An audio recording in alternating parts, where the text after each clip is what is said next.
Mina Harker's journal. The service was very simple and very solemn. There were only ourselves and the servants there, one or two old friends of his from Exeter, his London agent, and a gentleman representing Sir John Paxton, the president of the Incorporated Law Society. Jonathan and I stood hand in hand, and we felt that our best and dearest friend was gone from us. We came back to town quietly, taking a bus to Hyde Park Corner.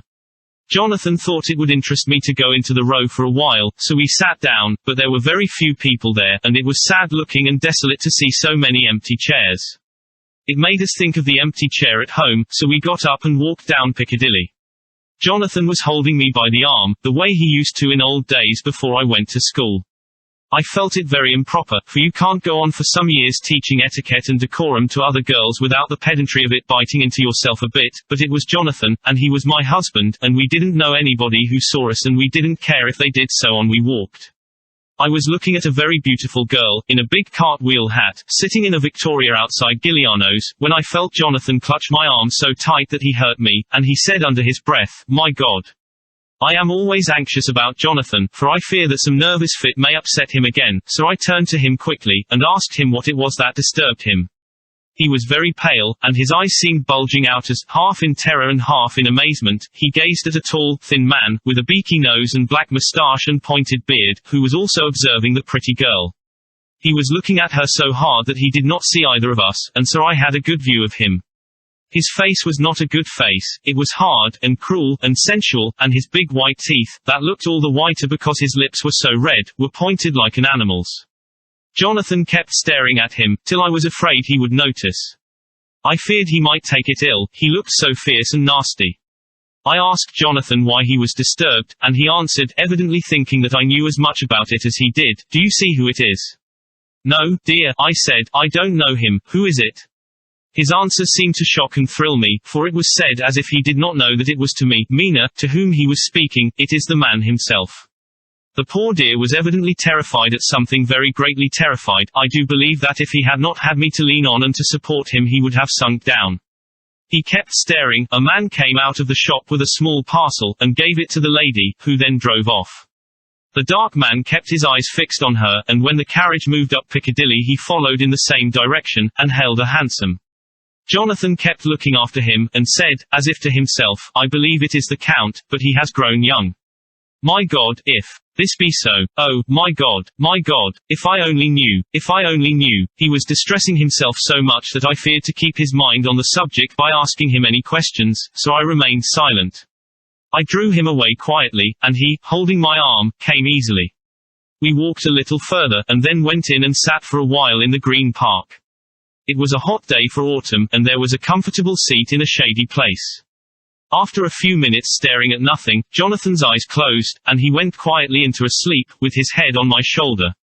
I thought it was the best thing for him, so did not disturb him. In about 20 minutes he woke up, and said to me quite cheerfully, "Why, Mina, have I been asleep?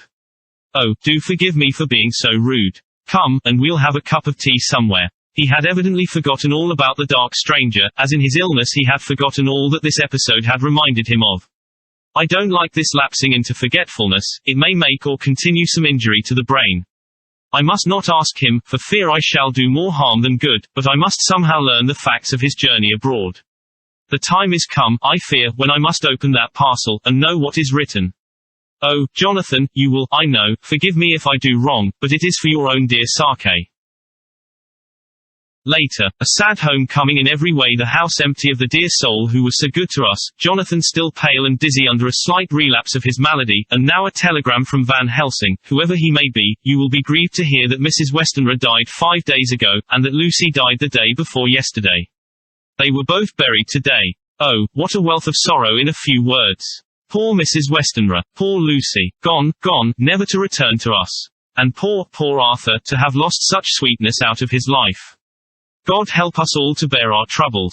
Dr. Seward's diary, the 22nd of September. It is all over. Arthur has gone back to Ring, and has taken Quincy Morris with him. What a fine fellow is Quincy. I believe in my heart of hearts that he suffered as much about Lucy's death as any of us, but he bore himself through it like a moral Viking. If America can go on breeding men like that, she will be a power in the world indeed. Van Helsing is lying down, having a rest preparatory to his journey. He goes over to Amsterdam tonight, but says he returns tomorrow night, that he only wants to make some arrangements which can only be made personally. He is to stop with me then, if he can. He says he has work to do in London which may take him some time. Poor old fellow, I fear that the strain of the past week has broken down even his iron strength.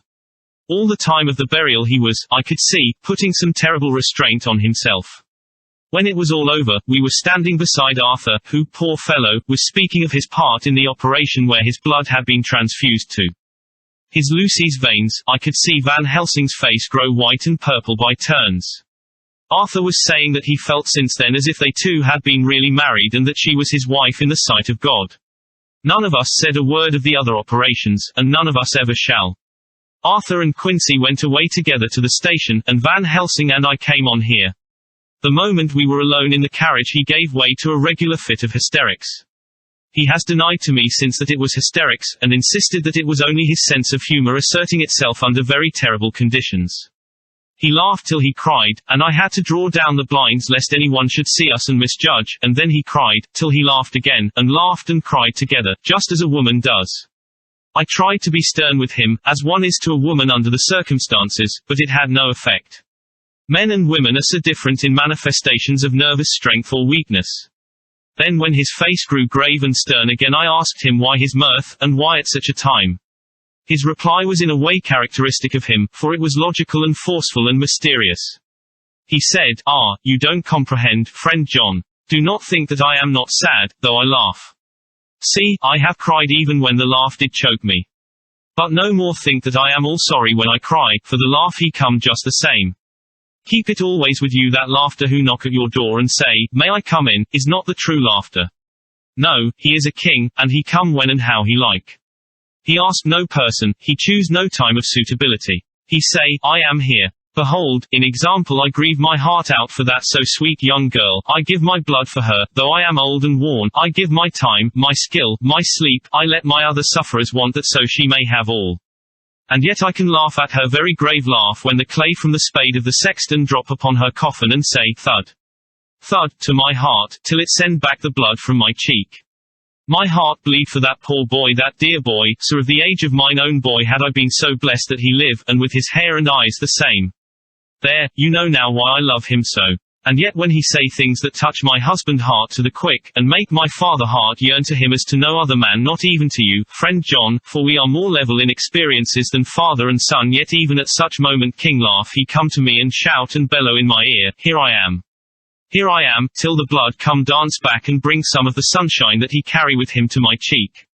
Oh, friend John, it is a strange world, a sad world, a world full of miseries, and woes, and troubles, and yet when king laugh come he make them all dance to the tune he play. Bleeding hearts, and dry bones of the churchyard, and tears that burn as they fall all dance together to the music that he make with that smileless mouth of him, and believe me, friend John, that he is good to come, and kind. Ah, we men and women are like ropes drawn tight with strain that pull us different ways. Then tears come, and, like the rain on the ropes, they brace us up, until perhaps the strain become too great, and we break. But king laugh he come like the sunshine, and he ease off the strain again, and we bear to go on with our labor, what it may be. I did not like to wound him by pretending not to see his idea, but, as I did not yet understand the cause of his laughter, I asked him. As he answered me his face grew stern, and he said in quite a different tone, oh, it was the grim irony of it all, this so lovely lady garlanded with flowers, that looked so fair as life, till one by one we wondered if she were truly dead, she laid in that so fine marble house in that lonely churchyard, where rest so many of her kin, laid there with the mother who loved her, and whom she loved, and that sacred bell going toll. Toll, toll, so sad and slow, and those holy men, with the white garments of the angel, pretending to read books, and yet all the time their eyes never on the page, and all of us with the bowed head. And all for what? She is dead, so. Is it not? Well, for the life of me, Professor, I said, I can't see anything to laugh at in all that. Why, your explanation makes it a harder puzzle than before. But even if the burial service was comic, what about poor Art and his trouble? Why, his heart was simply breaking. Just so, said he not that the transfusion of his blood to her veins had made her truly his bride? Yes, and it was a sweet and comforting idea for him. Quite so, but there was a difficulty, friend John. If so that, then what about the others? Ho, ho, then this so sweet maid is a polyandrist, and me, with my poor wife dead to me, but alive by church's law, though no wits, all gone even I, who am faithful husband to this now no wife, am bigamist. I don't see where the joke comes in there either, I said, and I did not feel particularly pleased with him for saying such things. He laid his hand on my arm, and said, "Friend John, forgive me if I pain. I showed not my feeling to others when it would wound, but only to you, my old friend, whom I can trust. If you could have looked into my very heart then when I want to laugh, if you could have done so when the laugh arrived, if you could do so now, when King Laugh have pack up his crown, and all that is to him for he go far, far away from me, and for a long, long time maybe you would perhaps pity me the most of all." I was touched by the tenderness of his tone, and asked why. "Because I know, and now we are all scattered, and for many a long day loneliness will sit over our roofs with brooding wings. Lucy lies in the tomb of her kin, a lordly death house in a lonely churchyard, away from teeming London, where the air is fresh, and the sun rises over Hampstead Hill, and where wild flowers grow of their own accord. So I can finish this diary, and God only knows if I shall ever begin another. If I do, or if I even open this again, it will be to deal with different people and different themes, for here at the end, where the romance of my life is told, ere I go back to take up the thread of my life work, I say sadly and without hope, finis." The Westminster Gazette, the 25th of September. A Hampstead mystery. The neighbourhood of Hampstead is just at present exercised with a series of events which seem to run on lines parallel to those of what was known to the writers of headlines as the Kensington Horror, or the Stabbing Woman, or the Woman in Black. During the past 2 or 3 days several cases have occurred of young children straying from home or neglecting to return from their playing on the heath.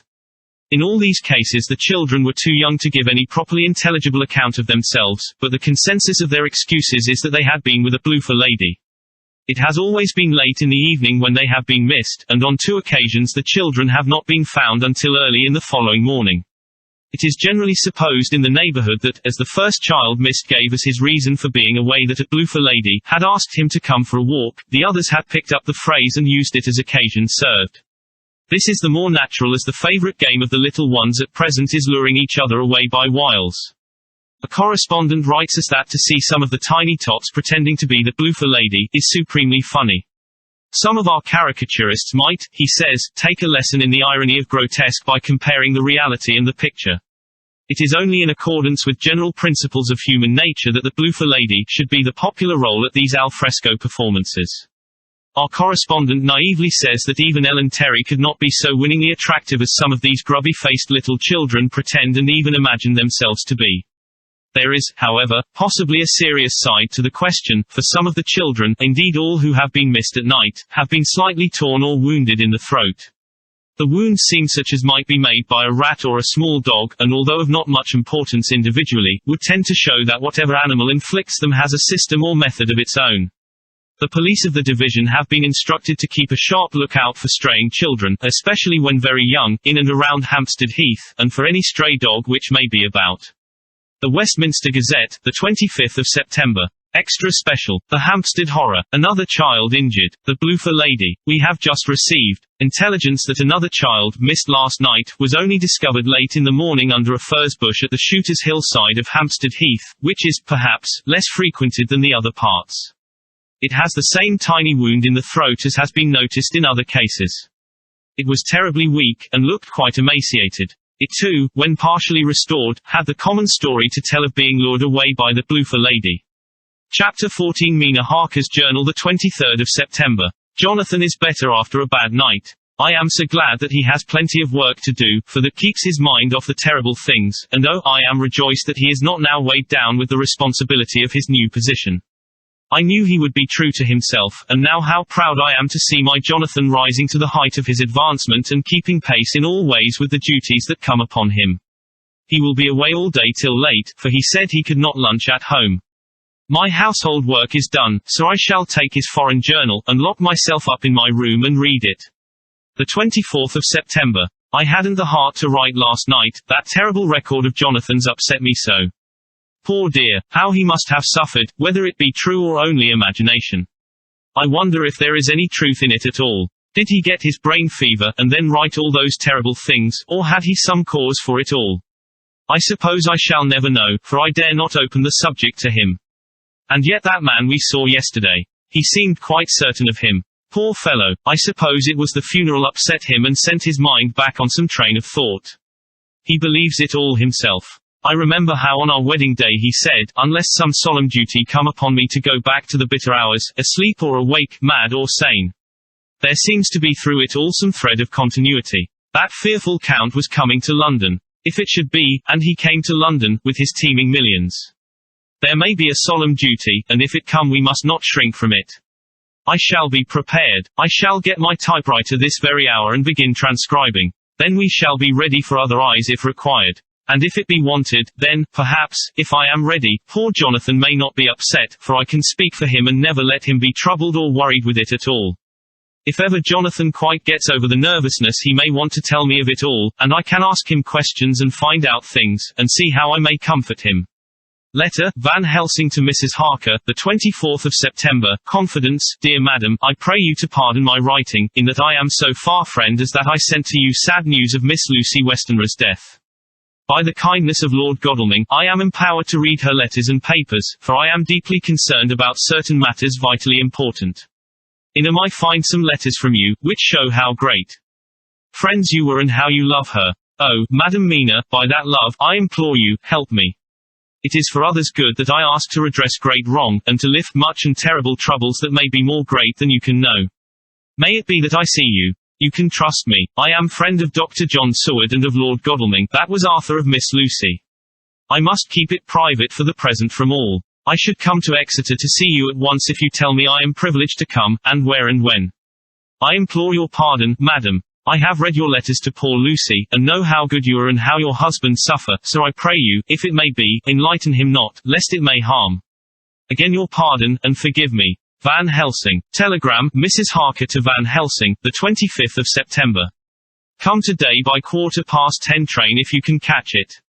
Can see you any time you call. Wilhelmina Harker. Mina Harker's Journal, the 25th of September. I cannot help feeling terribly excited as the time draws near for the visit of Dr. Van Helsing, for somehow I expect that it will throw some light upon Jonathan's sad experience, and as he attended poor dear Lucy in her last illness, he can tell me all about her. That is the reason of his coming, it is concerning Lucy and her sleepwalking, and not about Jonathan.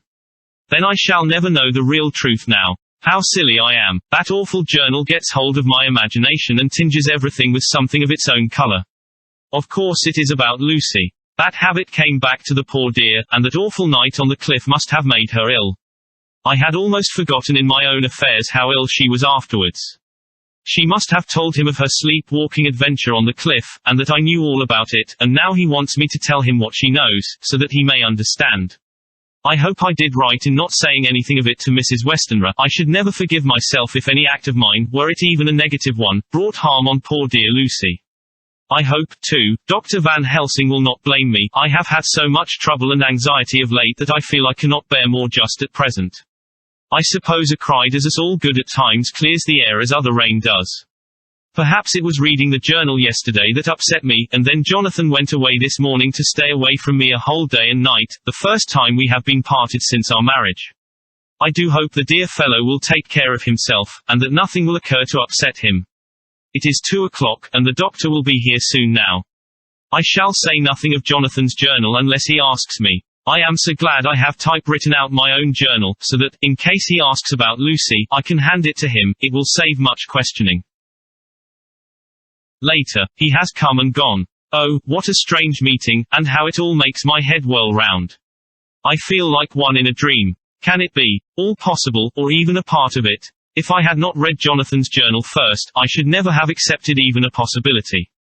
Poor, dear Jonathan. How he must have suffered. Please the good God, all this may not upset him again. I shall try to save him from it, but it may be even a consolation and a help to him, terrible though it be and awful in its consequences, to know for certain that his eyes and ears and brain did not deceive him, and that it is all true. It may be that it is the doubt which haunts him, that when the doubt is removed, no matter which waking or dreaming may prove the truth, he will be more satisfied and better able to bear the shock. Dr. Van Helsing must be a good man as well as a clever one if he is Arthur's friend and Dr. Seward's, and if they brought him all the way from Holland to look after Lucy. I feel from having seen him that he is good and kind and of a noble nature. When he comes tomorrow I shall ask him about Jonathan, and then, please God, all this sorrow and anxiety may lead to a good end. I used to think I would like to practice interviewing. Jonathan's friend on the Exeter News told him that memory was everything in such work that you must be able to put down exactly almost every word spoken, even if you had to refine some of it afterwards. Here was a rare interview. I shall try to record it verbatim. It was 2:30 when the knock came. I took my courage à deux mains and waited. In a few minutes Mary opened the door, and announced Dr. Van Helsing. I rose and bowed, and he came towards me, a man of medium weight, strongly built, with his shoulders set back over a broad, deep chest and a neck well balanced on the trunk as the head is on the neck. The poise of the head strikes one at once as indicative of thought and power. The head is noble, well-sized, broad, and large behind the ears. The face, clean-shaven, shows a hard, square chin, a large, resolute, mobile mouth, a good-sized nose, rather straight, but with quick, sensitive nostrils, that seem to broaden as the big, bushy brows come down and the mouth tightens. The forehead is broad and fine, rising at first almost straight and then sloping back above two bumps or ridges wide apart, such a forehead that the reddish hair cannot possibly tumble over it, but falls naturally back and to the sides.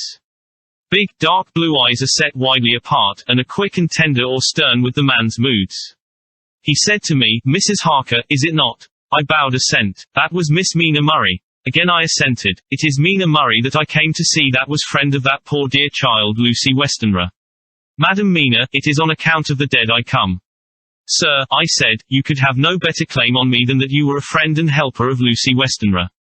And I held out my hand. He took it and said tenderly, "Oh, Madam Mina, I knew that the friend of that poor Lily girl must be good, but I had yet to learn."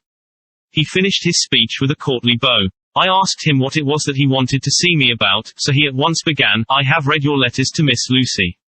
Forgive me, but I had to begin to inquire somewhere, and there was none to ask. I know that you were with her at Whitby. She sometimes kept a diary. You need not look surprised, Madam Mina, it was begun after you had left, and was in imitation of you, and in that diary she traces by inference certain things to a sleep-walking in which she puts down that you saved her. In great perplexity then I come to you, and ask you out of your so much kindness to tell me all of it that you can remember. I can tell you, I think, Dr. Van Helsing, all about it."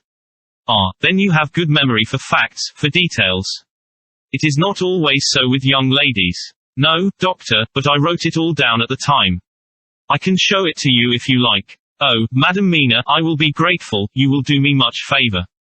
I could not resist the temptation of mystifying him a bit. I suppose it is some of the taste of the original apple that remains still in our mouths, so I handed him the shorthand diary. He took it with a grateful bow, and said, "May I read it?" "If you wish," I answered as demurely as I could. He opened it, and for an instant his face fell. Then he stood up and bowed. "Oh, you so clever woman," he said. "I knew long that Mr. Jonathan was a man of much thankfulness, but see, his wife have all the good things. And will you not so much honor me and so help me as to read it for me?" Alas, I know not the shorthand. By this time my little joke was over, and I was almost ashamed, so I took the typewritten copy from my work basket and handed it to him. "Forgive me," I said, "I could not help it, but I had been thinking that it was of dear Lucy that you wished to ask, and so that you might not have time to wait, not on my account, but because I know your time must be precious, I have written it out on the typewriter for you." He took it and his eyes glistened. "You are so good," he said. "And may I read it now? I may want to ask you some things when I have read." "By all means," I said, "read it over whilst I order lunch, and then you can ask me questions whilst we eat." He bowed and settled himself in a chair with his back to the light, and became absorbed in the papers, whilst I went to see after lunch, chiefly in order that he might not be disturbed. When I came back, I found him walking hurriedly up and down the room, his face all ablaze with excitement. He rushed up to me and took me by both hands. "Oh, Madam Mina," he said, "how can I say what I owe to you? This paper is as sunshine. It opens the gate to me. I am dazed, I am dazzled, with so much light, and yet clouds roll in behind the light every time. But that you do not, cannot, comprehend. Oh, but I am grateful to you, you so clever woman. Madam," he said this very solemnly, "if ever Abraham Van Helsing can do anything for you, or yours, I trust you will let me know. It will be pleasure and delight if I may serve you as a friend, but all I have ever learned, all I can ever do, shall be for you and those you love. There are darknesses in life, and there are lights, you are one of the lights. You will have happy life and good life, and your husband will be blessed in you. But, doctor, you praise me too much, and you do not know me. Not know you I, who am old, and who have studied all my life men and women, I, who have made my specialty the brain and all that belongs to him and all that follow from him. And I have read your diary that you have so goodly written for me, and which breathes out truth in every line. I, who have read your so sweet letter to poor Lucy of your marriage and your trust, not know you. Oh, Madam Mina, good women tell all their lives, and by day and by hour and by minute, such things that angels can read, and we men who wish to know have in us something of angels' eyes. Your husband is noble nature, and you are noble too, for you trust, and trust cannot be where there is mean nature. And your husband tell me of him. Is he quite well? Is all that fever gone, and is he strong and hearty? I saw here an opening to ask him about Jonathan, so I said, he was almost recovered, but he has been greatly upset by Mr. Hawkins's death. He interrupted, oh, yes, I know. I have read your last 2 letters. I went on, I suppose this upset him, for when we were in town on Thursday last he had a sort of shock. A shock, and after brain fever so soon. That was not good. What kind of a shock was it? He thought he saw someone who recalled something terrible, something which led to his brain fever. And here the whole thing seemed to overwhelm me in a rush. The pity for Jonathan, the horror which he experienced, the whole fearful mystery of his diary, and the fear that has been brooding over me ever since, all came in a tumult. I suppose I was hysterical, for I threw myself on my knees and held up my hands to him, and implored him to make my husband well again.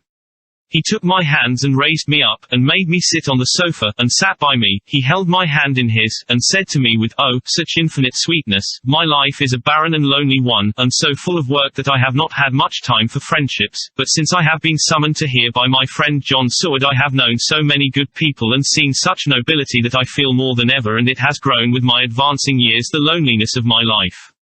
Believe me, then, that I come here full of respect for you, and you have given me hope, not in what I am seeking of, but that there are good women still left to make life happy, good women, whose lives and whose truths may make good lesson for the children that are to be. I am glad, that I may here be of some use to you, for if your husband suffer, he suffer within the range of my study and experience. I promise you that I will gladly do all for him that I can all to make his life strong and manly, and your life a happy one. Now you must eat. You are overwrought and perhaps over-anxious. Husband Jonathan would not like to see you so pale, and what he like not where he love, is not to his good. Therefore for his sake you must eat and smile. You have told me all about Lucy, and so now we shall not speak of it, lest it distress. I shall stay in Exeter tonight, for I want to think much over what you have told me, and when I have thought I will ask you questions, if I may. And then, too, you will tell me of husband Jonathan's trouble so far as you can, but not yet. You must eat now, afterwards you shall tell me all. After lunch, when we went back to the drawing room, he said to me, and now tell me all about him. When it came to speaking to this great learned man, I began to fear that he would think me a weak fool, and Jonathan a madman. That journal is all so strange, and I hesitated to go on. But he was so sweet and kind, and he had promised to help, and I trusted him, so I said, Dr. Van Helsing, what I have to tell you is so queer that you must not laugh at me or at my husband. I have been since yesterday in a sort of fever of doubt. You must be kind to me, and not think me foolish that I have even half believed some very strange things. He reassured me by his manner as well as his words when he said, oh, my dear, if you only know how strange is the matter regarding which I am here, it is you who would laugh. I have learned not to think little of anyone's belief, no matter how strange it be. I have tried to keep an open mind, and it is not the ordinary things of life that could close it, but the strange things, the extraordinary things, the things that make one doubt if they be mad or sane. Thank you, 1,000 times. You have taken a weight off my mind. If you will let me, I shall give you a paper to read. It is long, but I have typewritten it out. It will tell you my trouble and Jonathan's. It is the copy of his journal when abroad, and all that happened. I dare not say anything of it. You will read for yourself and judge. And then when I see you, perhaps, you will be very kind and tell me what you think. I promise, he said as I gave him the papers, I shall in the morning, so soon as I can, come to see you and your husband, if I may. Jonathan will be here at 11:30, and you must come to lunch with us and see him then. You could catch the quick 3:34 train, which will leave you at Paddington before 8. He was surprised at my knowledge of the trains offhand, but he does not know that I have made up all the trains to and from Exeter, so that I may help Jonathan in case he is in a hurry. So he took the papers with him and went away, and I sit here thinking I don't know what. Letter, by hand, Van Helsing to Mrs. Harker, the 25th of September, 6 o'clock. Dear Madam Mina, I have read your husband's so wonderful diary. You may sleep without doubt. Strange and terrible as it is true. I will pledge my life on it. It may be worse for others, but for him and you there is no dread. He is a noble fellow, and let me tell you from experience of men, that one who would do as he did in going down that wall and to that room A, and going a second time is not one to be injured in permanence by a shock. His brain and his heart are all right, this I swear, before I have even seen him, so be at rest. I shall have much to ask him of other things. I am blessed that today I come to see you, for I have learned all at once so much that again I am dazzle more than ever, and I must think. Yours the most faithful, Abraham Van Helsing. Letter, Mrs. Harker to Van Helsing, the 25th of September, 6:30 p.m. My dear Dr. Van Helsing, 1,000 thanks for your kind letter, which has taken a great weight off my mind. And yet, if it be true, what terrible things there are in the world, and what an awful thing if that man, that monster, be really in London. I fear to think. I have this moment, whilst writing, had a wire from Jonathan, saying that he leaves by the 6:25 tonight from Launceston and will be here at 10:18, so that I shall have no fear tonight. Will you, therefore, instead of lunching with us, please come to breakfast at 8 o'clock, if this be not too early for you? You can get away, if you are in a hurry, by the 10:30 train, which will bring you to Paddington by 2:35. Do not answer this, as I shall take it that, if I do not hear, you will come to breakfast. Believe me, your faithful and grateful friend, Mina Harker. Jonathan Harker's Journal, the 26th of September. I thought never to write in this diary again, but the time has come. When I got home last night Mina had supper ready, and when we had supped she told me of Van Helsing's visit, and of her having given him the 2 diaries copied out, and of how anxious she has been about me. She showed me in the doctor's letter that all I wrote down was true. It seems to have made a new man of me. It was the doubt as to the reality of the whole thing that knocked me over. I felt impotent, and in the dark, and distrustful. But, now that I know, I am not afraid, even of the Count. He has succeeded after all, then, in his design in getting to London, and it was he I saw.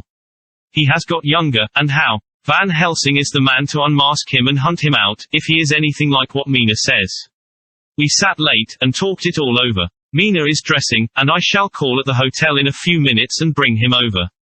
He was, I think, surprised to see me. When I came into the room where he was, and introduced myself, he took me by the shoulder, and turned my face round to the light, and said, after a sharp scrutiny, "But Madam Mina told me you were ill, that you had had a shock." It was so funny to hear my wife called Madam Mina by this kindly, strong-faced old man. I smiled, and said, "I was ill, I have had a shock, but you have cured me already." "And how?" "By your letter to Mina last night. I was in doubt, and then everything took a hue of unreality, and I did not know what to trust, even the evidence of my own senses. Not knowing what to trust, I did not know what to do, and so had only to keep on working in what had hitherto been the groove of my life. The groove ceased to avail me, and I mistrusted myself. Doctor, you don't know what it is to doubt everything, even yourself. No, you don't, you couldn't with eyebrows like yours." He seemed pleased, and laughed as he said, "So. You are physiognomist. I learn more here with each hour. I am with so much pleasure coming to you to breakfast, and oh, sir, you will pardon praise from an old man, but you are blessed in your wife." I would listen to him go on praising Mina for a day, so I simply nodded and stood silent. She is one of God's women, fashioned by his own hand to show us men and other women that there is a heaven where we can enter, and that its like can be here on earth. So true, so sweet, so noble, so little an egoist, and that, let me tell you, is much in this age, so skeptical and selfish.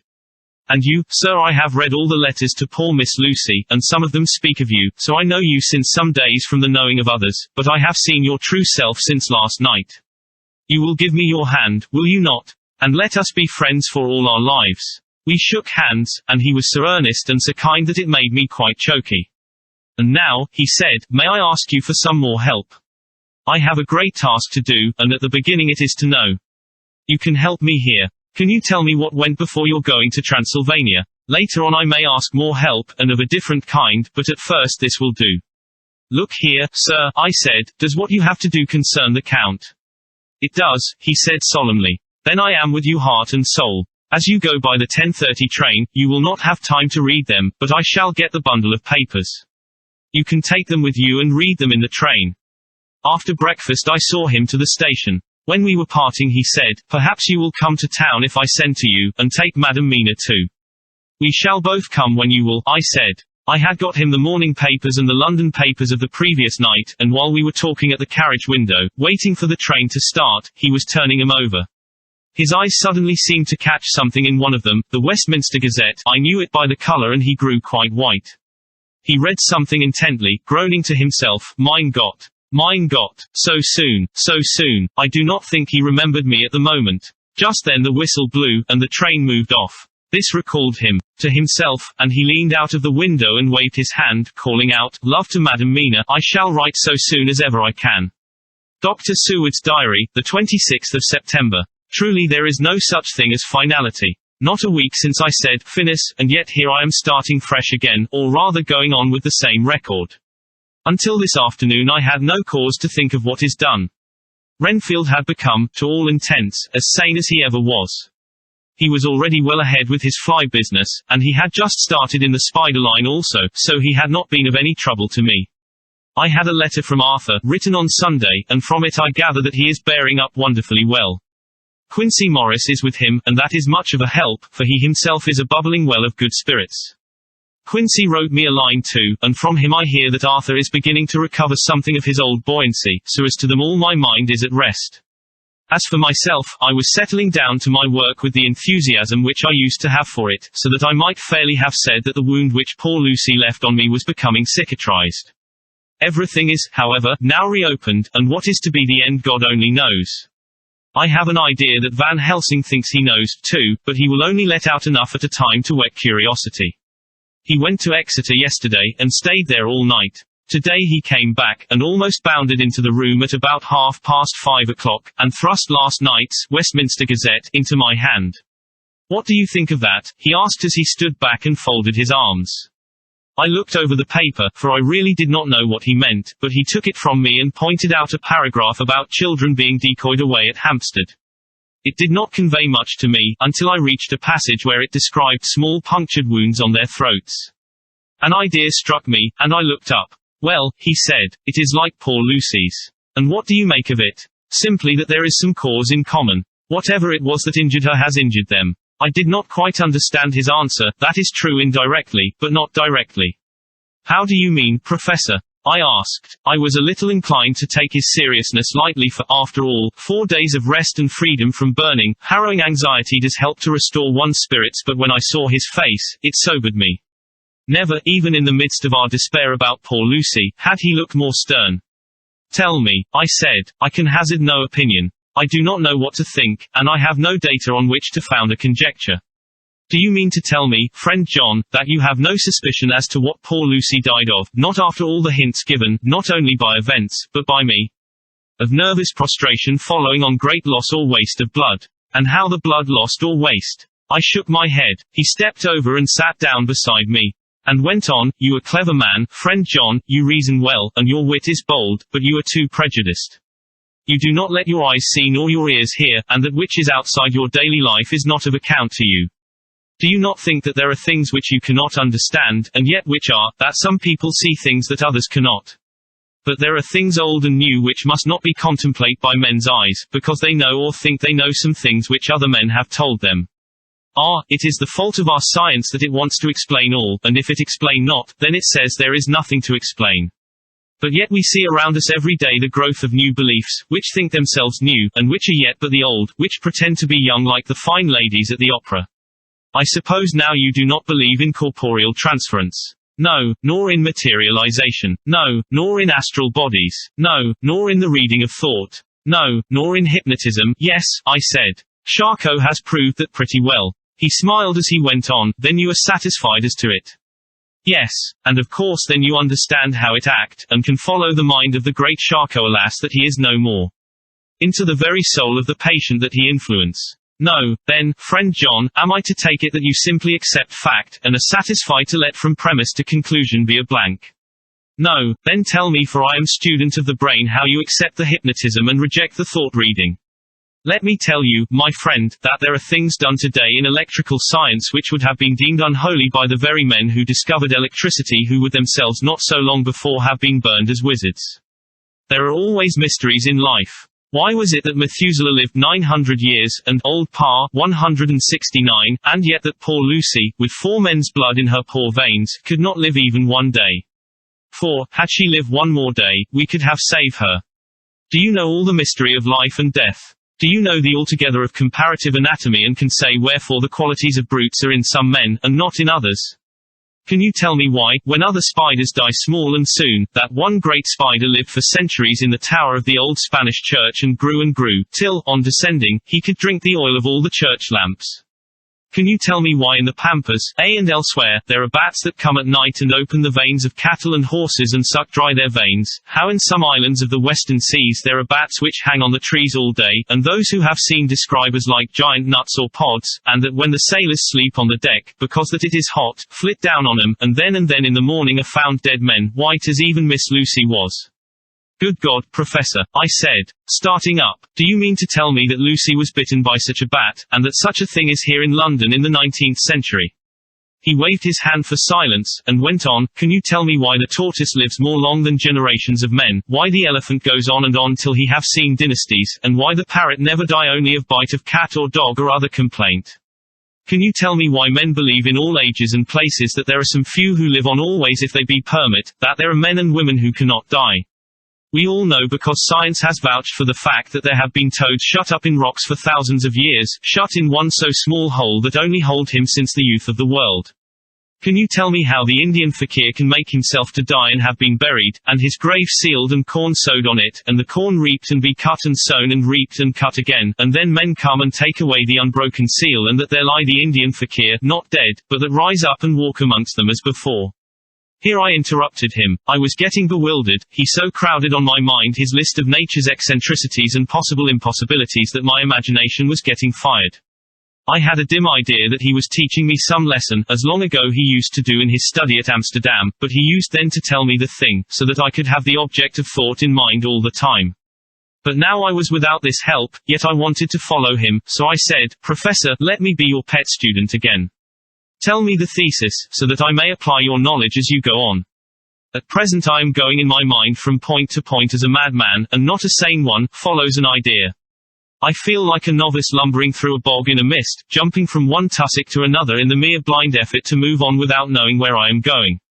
That is good image, he said. Well, I shall tell you. My thesis is this, I want you to believe. To believe what? To believe in things that you cannot. Let me illustrate. I heard once of an American who so defined faith, that faculty which enables us to believe things which we know to be untrue.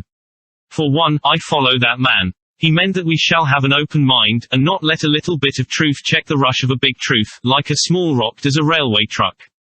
We get the small truth first. Good. We keep him, and we value him, but all the same we must not let him think himself all the truth in the universe. Then you want me not to let some previous conviction injure the receptivity of my mind with regard to some strange matter. Do I read your lesson aright? Ah, you are my favorite pupil still. It is worth to teach you. Now that you are willing to understand, you have taken the first step to understand. You think then that those so small holes in the children's throats were made by the same that made the hole. In Miss Lucy, I suppose so. He stood up and said solemnly, then you are wrong. Oh, would it were so.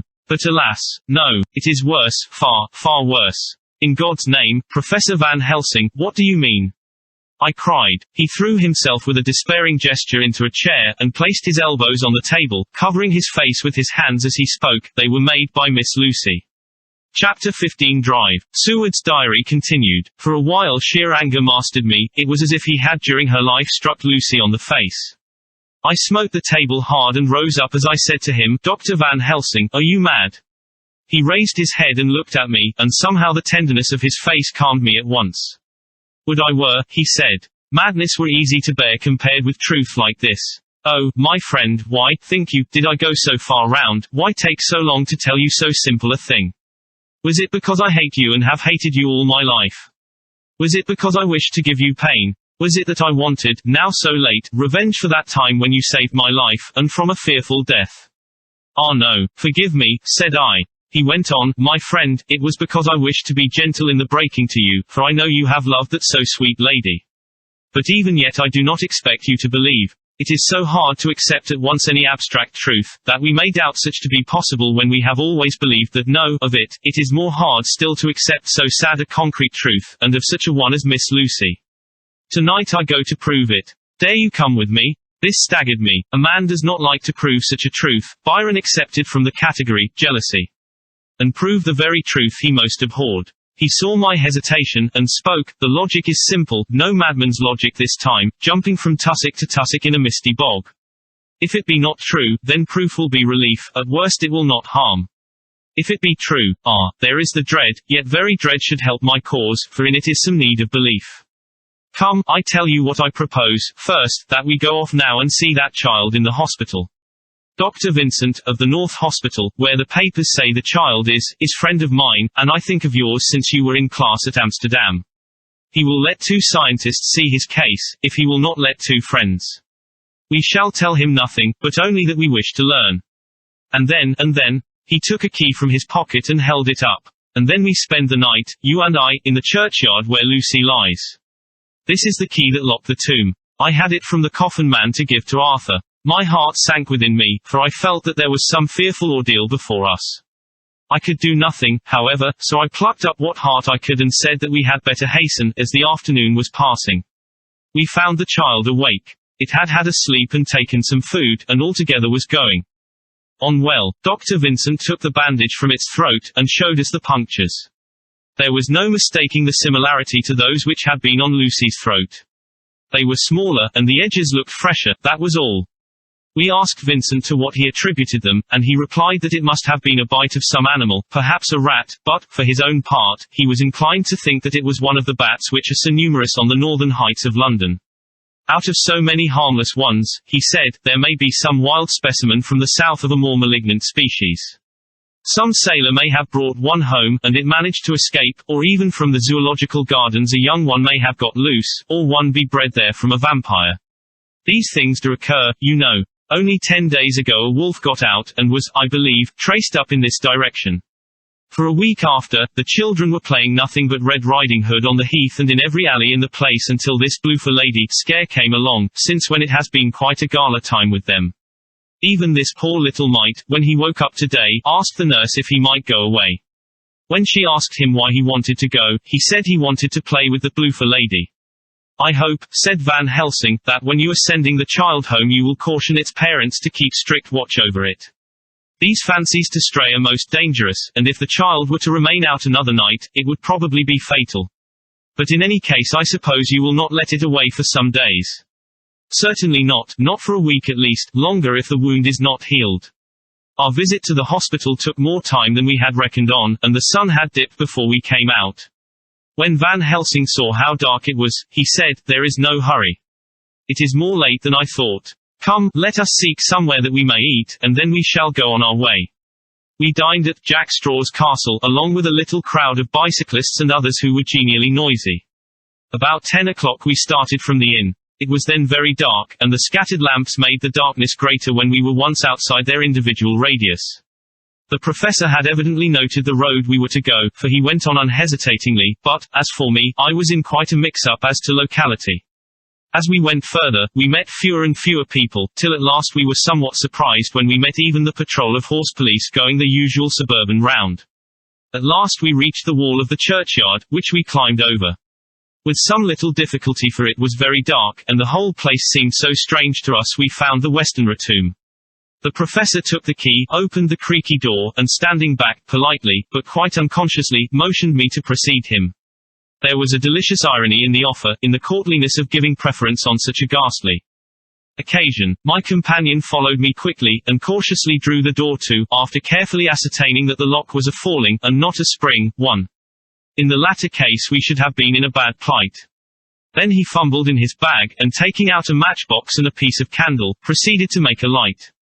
The tomb in the daytime, and when wreathed with fresh flowers, had looked grim and gruesome enough, but now, some days afterwards, when the flowers hung lank and dead, their whites turning to rust and the greens to browns, when the spider and the beetle had resumed their accustomed dominance, when time-discolored stone, and dust-encrusted mortar, and rusty, dank iron, and tarnished brass, and clouded silver plating gave back the feeble glimmer of a candle, the effect was more miserable and sordid than could have been imagined. It conveyed irresistibly the idea that animal life was not the only thing which could pass away. Van Helsing went about his work systematically, holding his candle so that he could read the coffin plates, and so holding it that the sperm dropped in white patches which congealed as they touched the metal. He made assurance of Lucy's coffin. Another search in his bag, and he took out a turnscrew. "What are you going to do?" I asked. "To open the coffin. You shall yet be convinced." Straightway he began taking out the screws, and finally lifted off the lid, showing the casing of lead beneath. The sight was almost too much for me. It seemed to be as much an affront to the dead as it would have been to have stripped off her clothing in her sleep whilst living. I actually took hold of his hand to stop him. He only said, "You shall see," and again fumbling in his bag, took out a tiny fret saw. Striking the turnscrew through the lead with a swift downward stab, which made me wince, he made a small hole, which was, however, big enough to admit the point of the saw. I had expected a rush of gas from the week-old corpse. We doctors, who have had to study our dangers, have to become accustomed to such things, and I drew back towards the door. But the professor never stopped for a moment. He sawed down a couple of feet along one side of the lead coffin, and then across, and down the other side. Taking the edge of the loose flange, he bent it back towards the foot of the coffin, and holding up the candle into the aperture, motioned to me to look. I drew near and looked. The coffin was empty. It was certainly a surprise to me, and gave me a considerable shock, but Van Helsing was unmoved. He was now more sure than ever of his ground, and so emboldened to proceed in his task. "Are you satisfied now, friend John?" he asked. I felt all the dogged argumentativeness of my nature awake within me as I answered him, "I am satisfied that Lucy's body is not in that coffin, but that only proves one thing." "And what is that, friend John?" "That it is not there." "That is good logic," he said, "so far as it goes. But how can you account for it not being there?" "Perhaps a body snatcher," I suggested. "Some of the undertaker's people may have stolen it." I felt that I was speaking folly, and yet it was the only real cause which I could suggest. The professor sighed. "Ah well," he said, "we must have more proof. Come with me." He put on the coffin lid again, gathered up all his things and placed them in the bag, blew out the light, and placed the candle also in the bag.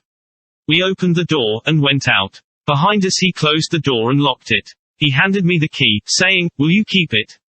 "You had better be assured." I laughed. It was not a very cheerful laugh, I am bound to say, as I motioned him to keep it. "A key is nothing," I said, "there may be duplicates, and anyhow it is not difficult to pick a lock of that kind." He said nothing, but put the key in his pocket. Then he told me to watch at one side of the churchyard whilst he would watch at the other. I took up my place behind a yew tree, and I saw his dark figure move until the intervening headstones and trees hid it from my sight. It was a lonely vigil. Just after I had taken my place I heard a distant clock strike 12, and in time came 1 and 2. I was chilled and unnerved, and angry with the professor for taking me on such an errand and with myself for coming. I was too cold and too sleepy to be keenly observant, and not sleepy enough to betray my trust, so altogether I had a dreary, miserable time. Suddenly, as I turned round, I thought I saw something like a white streak, moving between two dark yew trees at the side of the churchyard farthest from the tomb. At the same time a dark mass moved from the professor's side of the ground, and hurriedly went towards it. Then I too moved, but I had to go round headstones and railed off tombs, and I stumbled over graves. The sky was overcast, and somewhere far off an early cock crew. A little way off, beyond a line of scattered juniper trees, which marked the pathway to the church, a white, dim figure flitted in the direction of the tomb. The tomb itself was hidden by trees, and I could not see where the figure disappeared. I heard the rustle of actual movement where I had first seen the white figure, and coming over, found the professor holding in his arms a tiny child. When he saw me he held it out to me, and said, "Are you satisfied now?" "No," I said, in a way that I felt was aggressive. "Do you not see the child?" "Yes, it is a child, but who brought it here?" "And is it wounded?" I asked. "We shall see," said the professor, and with one impulse we took our way out of the churchyard, he carrying the sleeping child. When we had got some little distance away, we went into a clump of trees, and struck a match, and looked at the child's throat. It was without a scratch or scar of any kind. "Was I right?" I asked triumphantly. "We were just in time," said the professor thankfully. We had now to decide what we were to do with the child, and so consulted about it. If we were to take it to a police station we should have to give some account of our movements during the night. At least, we should have had to make some statement as to how we had come to find the child. So finally we decided that we would take it to the heath, and when we heard a policeman coming, would leave it where he could not fail to find it. We would then seek our way home as quickly as we could. All fell out well. At the edge of Hampstead Heath we heard a policeman's heavy tramp, and laying the child on the pathway, we waited and watched until he saw it as he flashed his lantern to and fro. We heard his exclamation of astonishment, and then we went away silently. By good chance we got a cab near the Spaniards, and drove to town. I cannot sleep, so I make this entry. But I must try to get a few hours sleep, as Van Helsing is to call for me at noon. He insists that I shall go with him on another expedition. The 27th of September. It was 2 o'clock before we found a suitable opportunity for our attempt. The funeral held at noon was all completed, and the last stragglers of the mourners had taken themselves lazily away, when, looking carefully from behind a clump of alder trees, we saw the sexton lock the gate after him. We knew then that we were safe till morning did we desire it, but the professor told me that we should not want more than an hour at most.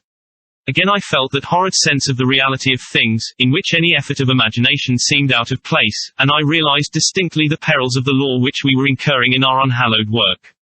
Besides, I felt it was also useless. Outrageous as it was to open a leaden coffin, to see if a woman dead nearly a week were really dead, it now seemed the height of folly to open the tomb again, when we knew, from the evidence of our own eyesight, that the coffin was empty. I shrugged my shoulders, however, and rested silent, for Van Helsing had a way of going on his own road, no matter who remonstrated. He took the key, opened the vault, and again courteously motioned me to proceed. The place was not so gruesome as last night, but oh, how unutterably mean-looking when the sunshine streamed in. Van Helsing walked over to Lucy's coffin, and I followed. He bent over and again forced back the leaden flange, and then a shock of surprise and dismay shot through me. There lay Lucy, seemingly just as we had seen her the night before her funeral. She was, if possible, more radiantly beautiful than ever, and I could not believe that she was dead. The lips were red, nay redder than before, and on the cheeks was a delicate bloom. "Is this a juggle?" I said to him. "You convinced now," said the professor in response, and as he spoke he put over his hand, and in a way that made me shudder, pulled back the dead lips and showed the white teeth. "See," he went on, "see, they are even sharper than before. With this, and he touched one of the canine teeth and that below it, the little children can be bitten. You of belief now, friend John." Once more, argumentative hostility woke within me. I could not accept such an overwhelming idea as he suggested, so, with an attempt to argue of which I was even at the moment ashamed, I said, "She may have been placed here since last night." "Indeed, that is so, and by whom? I do not know. Someone has done it. And yet she has been dead 1 week. Most peoples in that time would not look so." I had no answer for this, so was silent. Van Helsing did not seem to notice my silence, at any rate, he showed neither chagrin nor triumph. He was looking intently at the face of the dead woman, raising the eyelids and looking at the eyes, and once more opening the lips and examining the teeth. Then he turned to me and said, "Here, there is one thing which is different from all recorded, here is some dual life that is not as the common. She was bitten by the vampire when she was in a trance, sleepwalking. Oh, you start, you do not know that, friend John, but you shall know it all later, and in trance could he best come to take more blood. In trance she died, and in trance she is undead, too. So it is that she differ from all other. Usually when the undead sleep at home," as he spoke he made a comprehensive sweep of his arm to designate what to a vampire was home, "their face show what they are, but this so sweet that was when she not undead she go back to the nothings of the common dead. There is no malign there, see, and so it make hard that I must kill her in her sleep." This turned my blood cold, and it began to dawn upon me that I was accepting Van Helsing's theories, but if she were really dead, what was there of terror in the idea of killing her? He looked up at me, and evidently saw the change in my face, for he said almost joyously, "Ah, you believe now?" I answered, "Do not press me too hard all at once. I am willing to accept." "How will you do this bloody work?" "I shall cut off her head and fill her mouth with garlic, and I shall drive a stake through her body." It made me shudder to think of so mutilating the body of the woman whom I had loved. And yet the feeling was not so strong as I had expected. I was, in fact, beginning to shudder at the presence of this being, this undead, as Van Helsing called it, and to loathe it. Is it possible that love is all subjective, or all objective? I waited a considerable time for Van Helsing to begin, but he stood as if wrapped in thought. Presently he closed the catch of his bag with a snap, and said, "I have been thinking, and have made up my mind as to what is best. If I did simply follow my inclining I would do now, at this moment, what is to be done, but there are other things to follow, and things that 1,000 times more difficult in that than we do not know. This is simple, she have yet no life taken, though. That is of time, and to act now would be to take danger from her forever. But then we may have to want Arthur, and how shall we tell him of this? If you, who saw the wounds on Lucy's throat, and saw the wounds so similar on the child's at the hospital, if you, who saw the coffin empty last night and full today with a woman who have not changed only to be more rose and more beautiful in a whole week, after she die, if you know of this and know of the white figure last night that brought the child to the churchyard, and yet of your own senses you did not believe, how, then, can I expect Arthur, who know none of those things, to believe? He doubted me when I took him from her kiss when she was dying. I know he has forgiven me because in some mistaken idea I have done things that prevent him say goodbye as he ought, and he may think that in some more mistaken idea this woman was buried alive, and that in most mistake of all we have killed her. He will then argue back that it is we, mistaken ones, that have killed her by our ideas, and so he will be much unhappy always. Yet he never can be sure, and that is the worst of all. And he will sometimes think that she he loved was buried alive, and that will paint his dreams with horrors of what she must have suffered, and again, he will think that we may be right, and that his so beloved was, after all, an undead. No, I told him once, and since then I learn much. Now, since I know it is all true, 100,000 times more do I know that he must pass through the bitter waters to reach the sweet. He, poor fellow, must have 1 hour that will make the very face of heaven grow black to him, then we can act for good all round and send him peace. My mind is made up. Let us go. You return home for tonight to your asylum, and see that all be well. As for me, I shall spend the night here in this churchyard in my own way. Tomorrow night you will come to me to the Berkeley Hotel at 10 of the clock. I shall send for Arthur to come too, and also that so fine young man of America that gave his blood. Later we shall all have work to do. I come with you so far as Piccadilly and there dine, for I must be back here before the sun set. So we locked the tomb and came away, and got over the wall of the churchyard, which was not much of a task, and drove back to Piccadilly. Note left by Van Helsing in his portmanteau, Berkeley Hotel directed to John Seward, M.D., not delivered, the 27th of September. Friend John, I write this in case anything should happen. I go alone to watch in that churchyard. It pleases me that the undead, Miss Lucy, shall not leave tonight, that so on the morrow night she may be more eager. Therefore I shall fix some things she like, not garlic and a crucifix, and so seal up the door of the tomb. She is young as undead, and will heed. Moreover, these are only to prevent her coming out, they may not prevail on her wanting to get in, for then the undead is desperate, and must find the line of least resistance, whatsoever it may be. I shall be at hand all the night from sunset till after the sunrise, and if there be aught that may be learned I shall learn it. For Miss Lucy or from her, I have no fear, but that other to whom is there that she is undead, he have now the power to seek her tomb and find shelter. He is cunning, as I know from Mr. Jonathan and from the way that all along he have fooled us when he played with us for Miss Lucy's life, and we lost, and in many ways the undead are strong. He have always the strength in his hand of 20 men, even we 4 who gave our strength to Miss Lucy, it also is all to him. Besides, he can summon his wolf and I know not what. So if it be that he come thither on this night he shall find me, but none other shall until it be too late. But it may be that he will not attempt the place. There is no reason why he should, his hunting ground is more full of game than the churchyard where the undead woman sleep, and the one old man watch. Therefore I write this in case. Take the papers that are with this, the diaries of Harker and the rest, and read them, and then find this great undead, and cut off his head and burn his heart or drive a stake through it, so that the world may rest from him. If it be so, farewell. Van Helsing. Dr. Seward's Diary, the 28th of September. It is wonderful what a good night's sleep will do for one. Yesterday I was almost willing to accept Van Helsing's monstrous ideas, but now they seem to start out lurid before me as outrages on common sense. I have no doubt that he believes it all. I wonder if his mind can have become in any way unhinged. Surely there must be some rational explanation of all these mysterious things. Is it possible that the professor can have done it himself? He is so abnormally clever that if he went off his head he would carry out his intent with regard to some fixed idea in a wonderful way. I am loath to think it, and indeed it would be almost as great a marvel as the other to find that Van Helsing was mad, but anyhow I shall watch him carefully. I may get some light on the mystery. The 29th of September, morning. Last night, at a little before 10 o'clock, Arthur and Quincy came into Van Helsing's room. He told us all that he wanted us to do, but especially addressing himself to Arthur, as if all our wills were centered in his. He began by saying that he hoped we would all come with him too, for, he said, there is a grave duty to be done there. You were doubtless surprised at my letter. This query was directly addressed to Lord Godalming. I was. It rather upset me for a bit. There has been so much trouble around my house of late that I could do without any more. I have been curious, too, as to what you mean.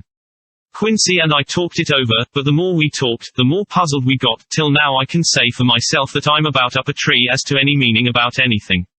Me too, said Quincy Morris laconically. Oh, said the professor, then you are nearer the beginning, both of you, than friend John here, who has to go a long way back before he can even get so far as to begin. It was evident that he recognized my return to my old doubting frame of mind without my saying a word. Then, turning to the other two, he said with intense gravity, I want your permission to do what I think good this night. It is, I know, much to ask, and when you know what it is I propose to do you will know, and only then, how much. Therefore may I ask that you promise me in the dark, so that afterwards, though you may be angry with me for a time I must not disguise from myself the possibility that such may be you shall not blame yourselves for anything. That's frank anyhow, broke in Quincy. I'll answer for the professor. I don't quite see his drift, but I swear he's honest, and that's good enough for me. I thank you, sir, said Van Helsing proudly. I have done myself the honor of counting you one trusting friend, and such endorsement is dear to me. He held out a hand, which Quincy took. Then Arthur spoke out, Dr. Van Helsing, I don't quite like to buy a pig in a poke, as they say in Scotland, and if it be anything in which my honor as a gentleman or my faith as a Christian is concerned, I cannot make such a promise. If you can assure me that what you intend does not violate either of these two, then I give my consent at once, though for the life of me, I cannot understand what you are driving at. I accept your limitation, said Van Helsing, and all I ask of you is that if you feel it necessary to condemn any act of mine, you will first consider it well and be satisfied that it does not violate your reservations. Agreed, said Arthur, that is only fair. And now that the pourparlers are over, may I ask what it is we are to do? I want you to come with me, and to come in secret, to the churchyard at Kingstead. Arthur's face fell as he said in an amazed sort of way, where poor Lucy is buried. The professor bowed. Arthur went on, and when there, to enter the tomb, Arthur stood up. Professor, are you in earnest, or it is some monstrous joke? Pardon me, I see that you are in earnest. He sat down again, but I could see that he sat firmly and proudly, as one who is on his dignity. There was silence until he asked again, and when in the tomb?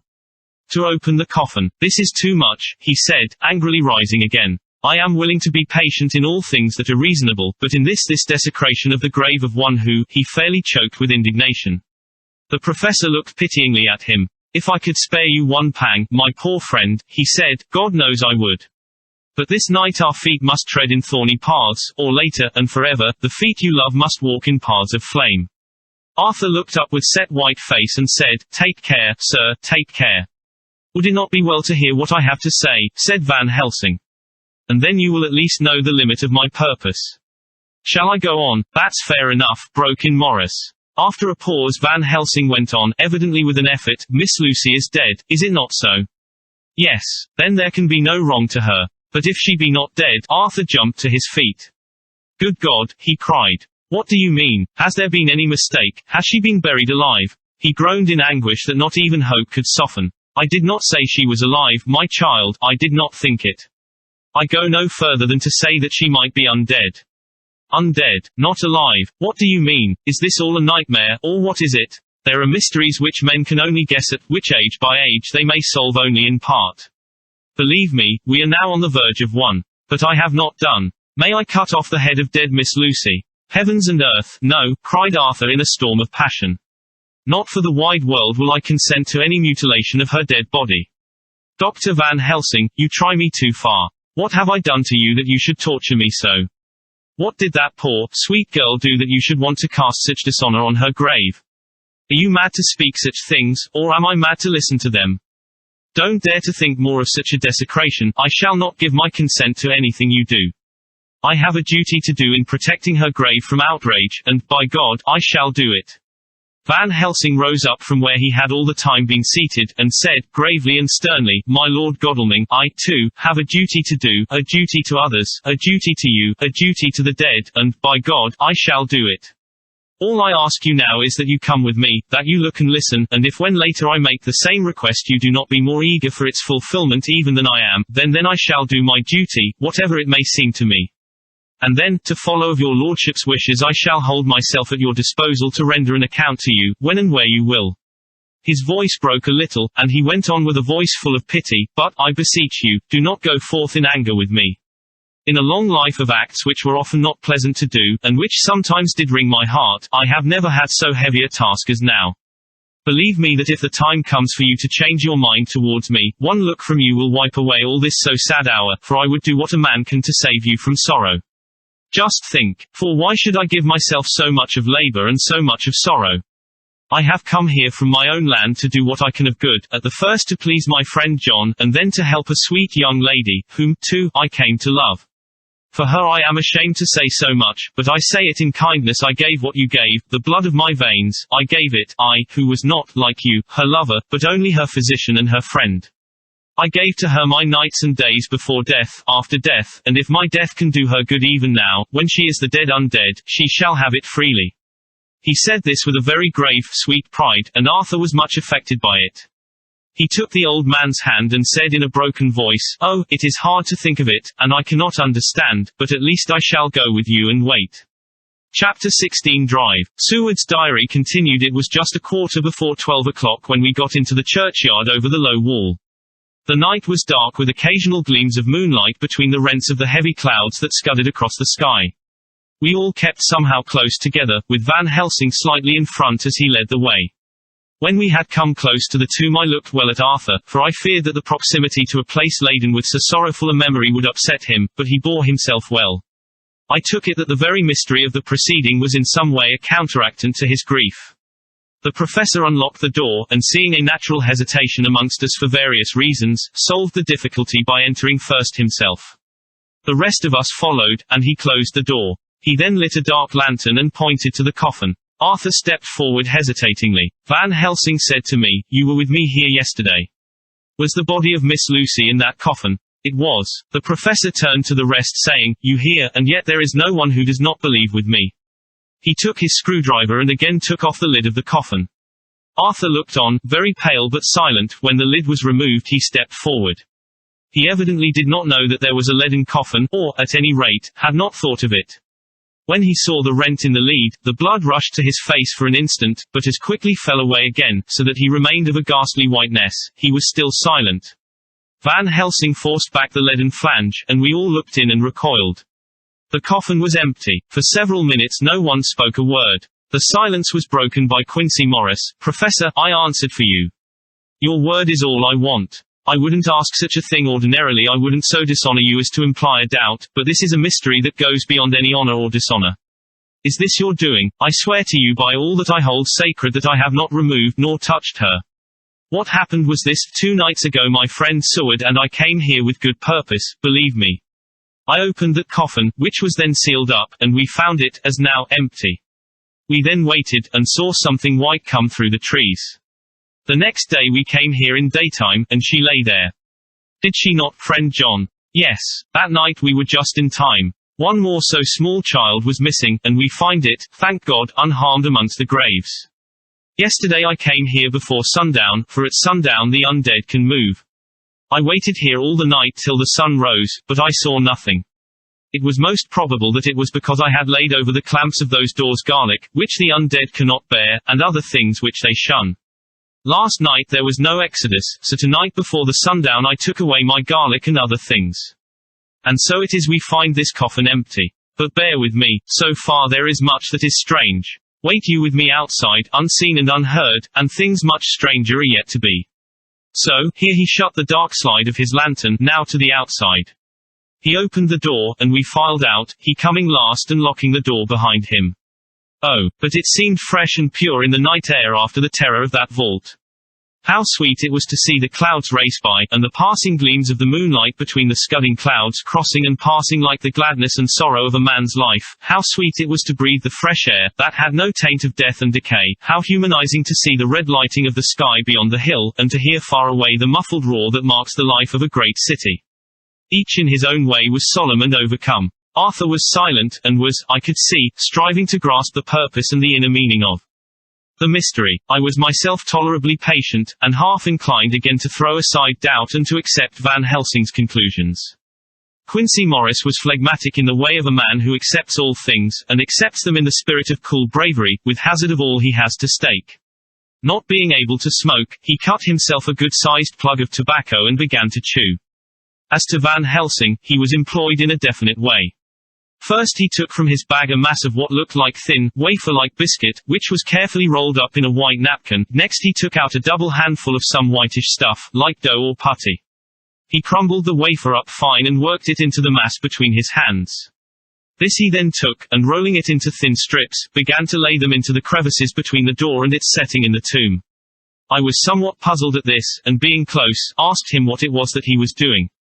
Arthur and Quincey drew near also, as they too were curious. He answered, I am closing the tomb, so that the undead may not enter. And is that stuff you have put there going to do it? Asked Quincey. Great Scott! Is this a game? It is. What is that which you are using? This time the question was by Arthur. Van Helsing reverently lifted his hat as he answered, the host. I brought it from Amsterdam. I have an indulgence. It was an answer that appalled the most skeptical of us, and we felt individually that in the presence of such earnest purpose as the professor's, a purpose which could thus use the to him most sacred of things, it was impossible to distrust. In respectful silence we took the places assigned to us close round the tomb, but hidden from the sight of any one approaching. I pitied the others, especially Arthur. I had myself been apprenticed by my former visits to this watching horror, and yet I, who had up to an hour ago repudiated the proofs, felt my heart sink within me.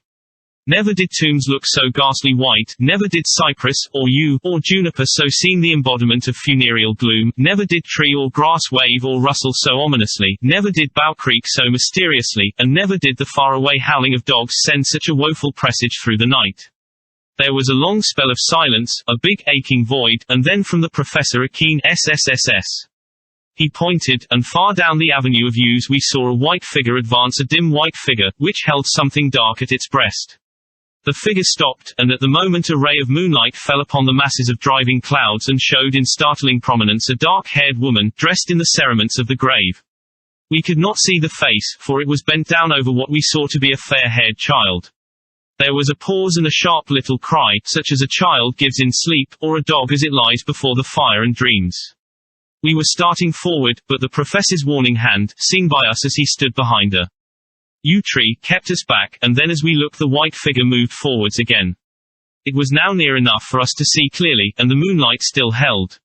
My own heart grew cold as ice, and I could hear the gasp of Arthur, as we recognized the features of Lucy Westenra. Lucy Westenra, but yet how changed. The sweetness was turned to adamantine, heartless cruelty, and the purity to voluptuous wantonness. Van Helsing stepped out, and, obedient to his gesture, we all advanced too, the four of us ranged in a line before the door of the tomb.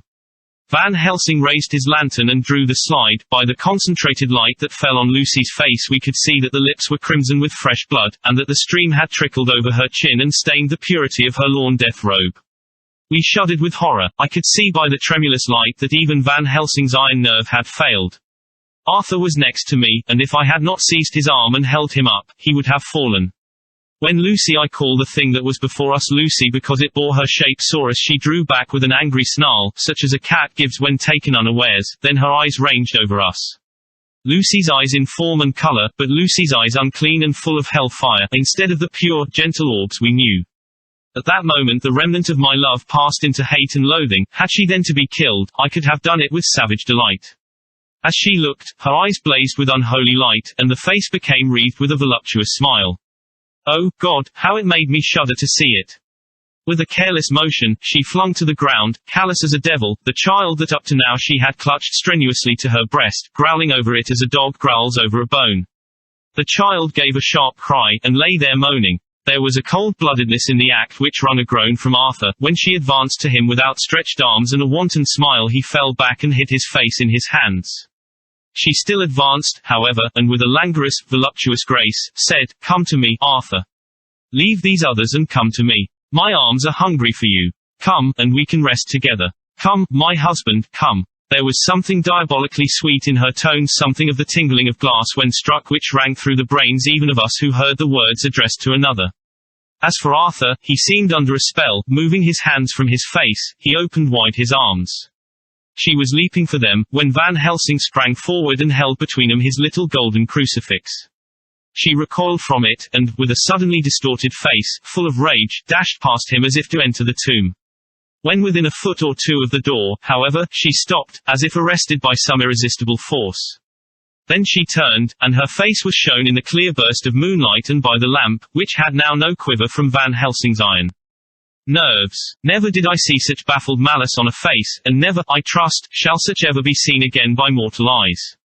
The beautiful color became livid, the eyes seemed to throw out sparks of hell fire, the brows were wrinkled as though the folds of the flesh were the coils of Medusa's snakes, and the lovely, blood-stained mouth grew to an open square, as in the passion masks of the Greeks and Japanese. If ever a face meant death, if looks could kill, we saw it at that moment.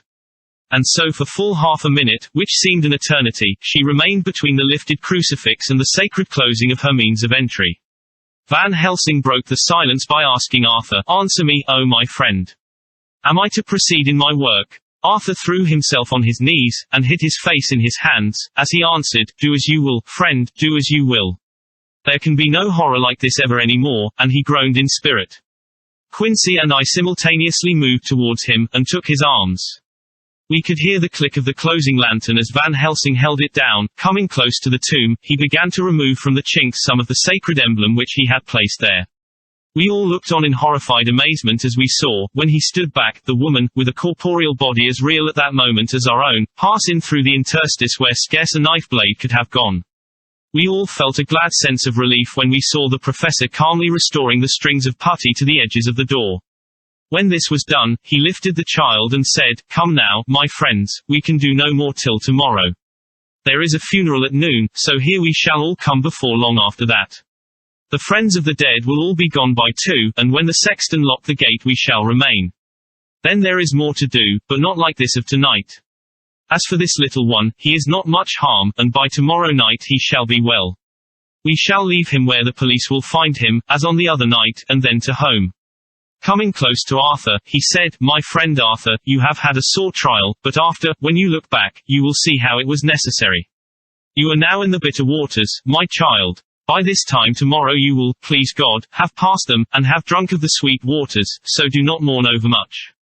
Till then I shall not ask you to forgive me." Arthur and Quincy came home with me, and we tried to cheer each other on the way. We had left the child in safety, and were tired, so we all slept with more or less reality of sleep.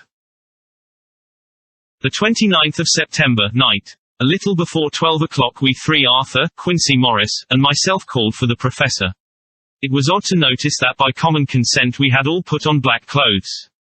Of course, Arthur wore black, for he was in deep mourning, but the rest of us wore it by instinct. We got to the churchyard by 1:30, and strolled about, keeping out of official observation, so that when the gravediggers had completed their task and the sexton, under the belief that everyone had gone, had locked the gate, we had the place all to ourselves. Van Helsing, instead of his little black bag, had with him a long leather one, something like a cricketing bag. It was manifestly of fair weight. When we were alone and had heard the last of the footsteps die out up the road, we silently, and as if by ordered intention, followed the professor to the tomb. He unlocked the door, and we entered, closing it behind us. Then he took from his bag the lantern, which he lit, and also 2 wax candles, which, when lighted, he stuck, by melting their own ends, on other coffins, so that they might give light sufficient to work by. When he again lifted the lid off Lucy's coffin, we all looked, Arthur trembling like an aspen, and saw that the body lay there in all its death beauty.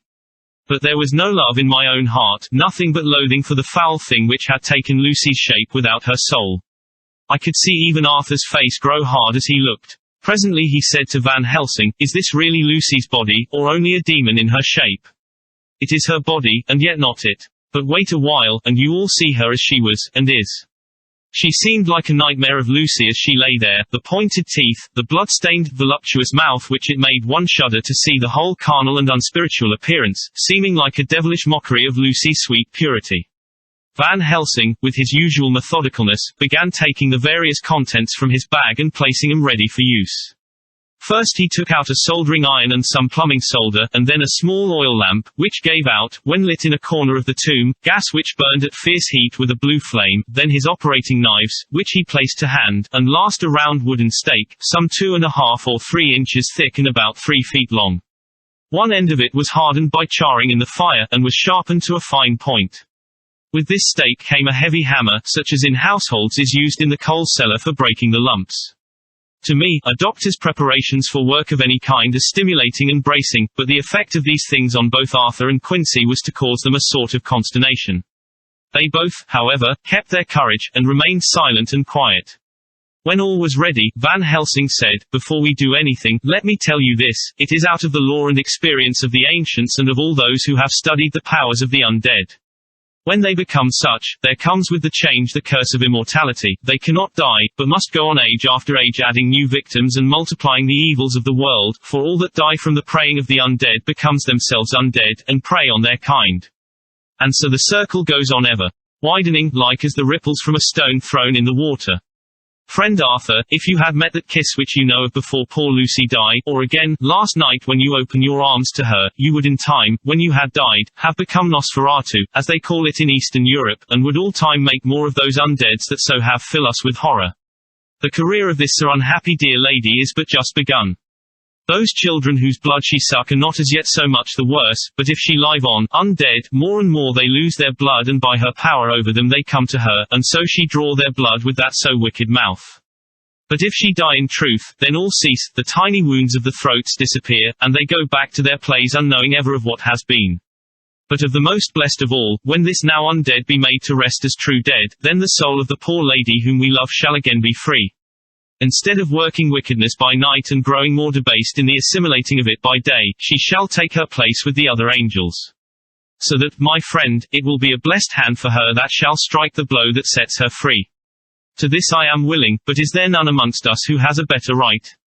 Will it be no joy to think of hereafter in the silence of the night when sleep is not, it was my hand that sent her to the stars, it was the hand of him that loved her best, the hand that of all she would herself have chosen, had it been to her to choose. Tell me if there be such a one amongst us. We all looked at Arthur. He saw, too, what we all did, the infinite kindness which suggested that his should be the hand which would restore Lucy to us as a holy, and not an unholy, memory. He stepped forward and said bravely, though his hand trembled, and his face was as pale as snow, "My true friend, from the bottom of my broken heart I thank you. Tell me what I am to do, and I shall not falter." Van Helsing laid a hand on his shoulder, and said, "Brave lad. A moment's courage, and it is done. This stake must be driven through her. It will be a fearful ordeal, be not deceived in that, but it will be only a short time, and you will then rejoice more than your pain was great. From this grim tomb you will emerge as though you tread on air. But you must not falter when once you have begun. Only think that we, your true friends, are round you, and that we pray for you all the time." "Go on," said Arthur hoarsely. "Tell me what I am to do. Take this stake in your left hand, ready to place the point over the heart, and the hammer in your right. Then when we begin our prayer for the dead I shall read him, I have here the book, and the others shall follow. Strike in God's name, that so all may be well with the dead that we love and that the undead pass away." Arthur took the stake and the hammer, and when once his mind was set on action his hands never trembled nor even quivered. Van Helsing opened his missal and began to read, and Quincy and I followed as well as we could. Arthur placed the point over the heart, and as I looked I could see its dint in the white flesh. Then he struck with all his might. The thing in the coffin wreathed, and a hideous, blood-curdling screech came from the opened red lips. The body shook and quivered and twisted in wild contortions, the sharp white teeth champed together till the lips were cut, and the mouth was smeared with a crimson foam.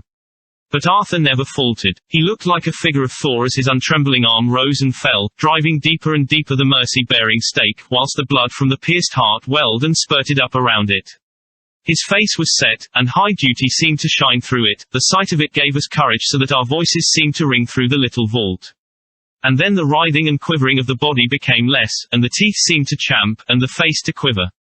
Finally it lay still. The terrible task was over. The hammer fell from Arthur's hand. He reeled and would have fallen had we not caught him. The great drops of sweat sprang from his forehead, and his breath came in broken gasps.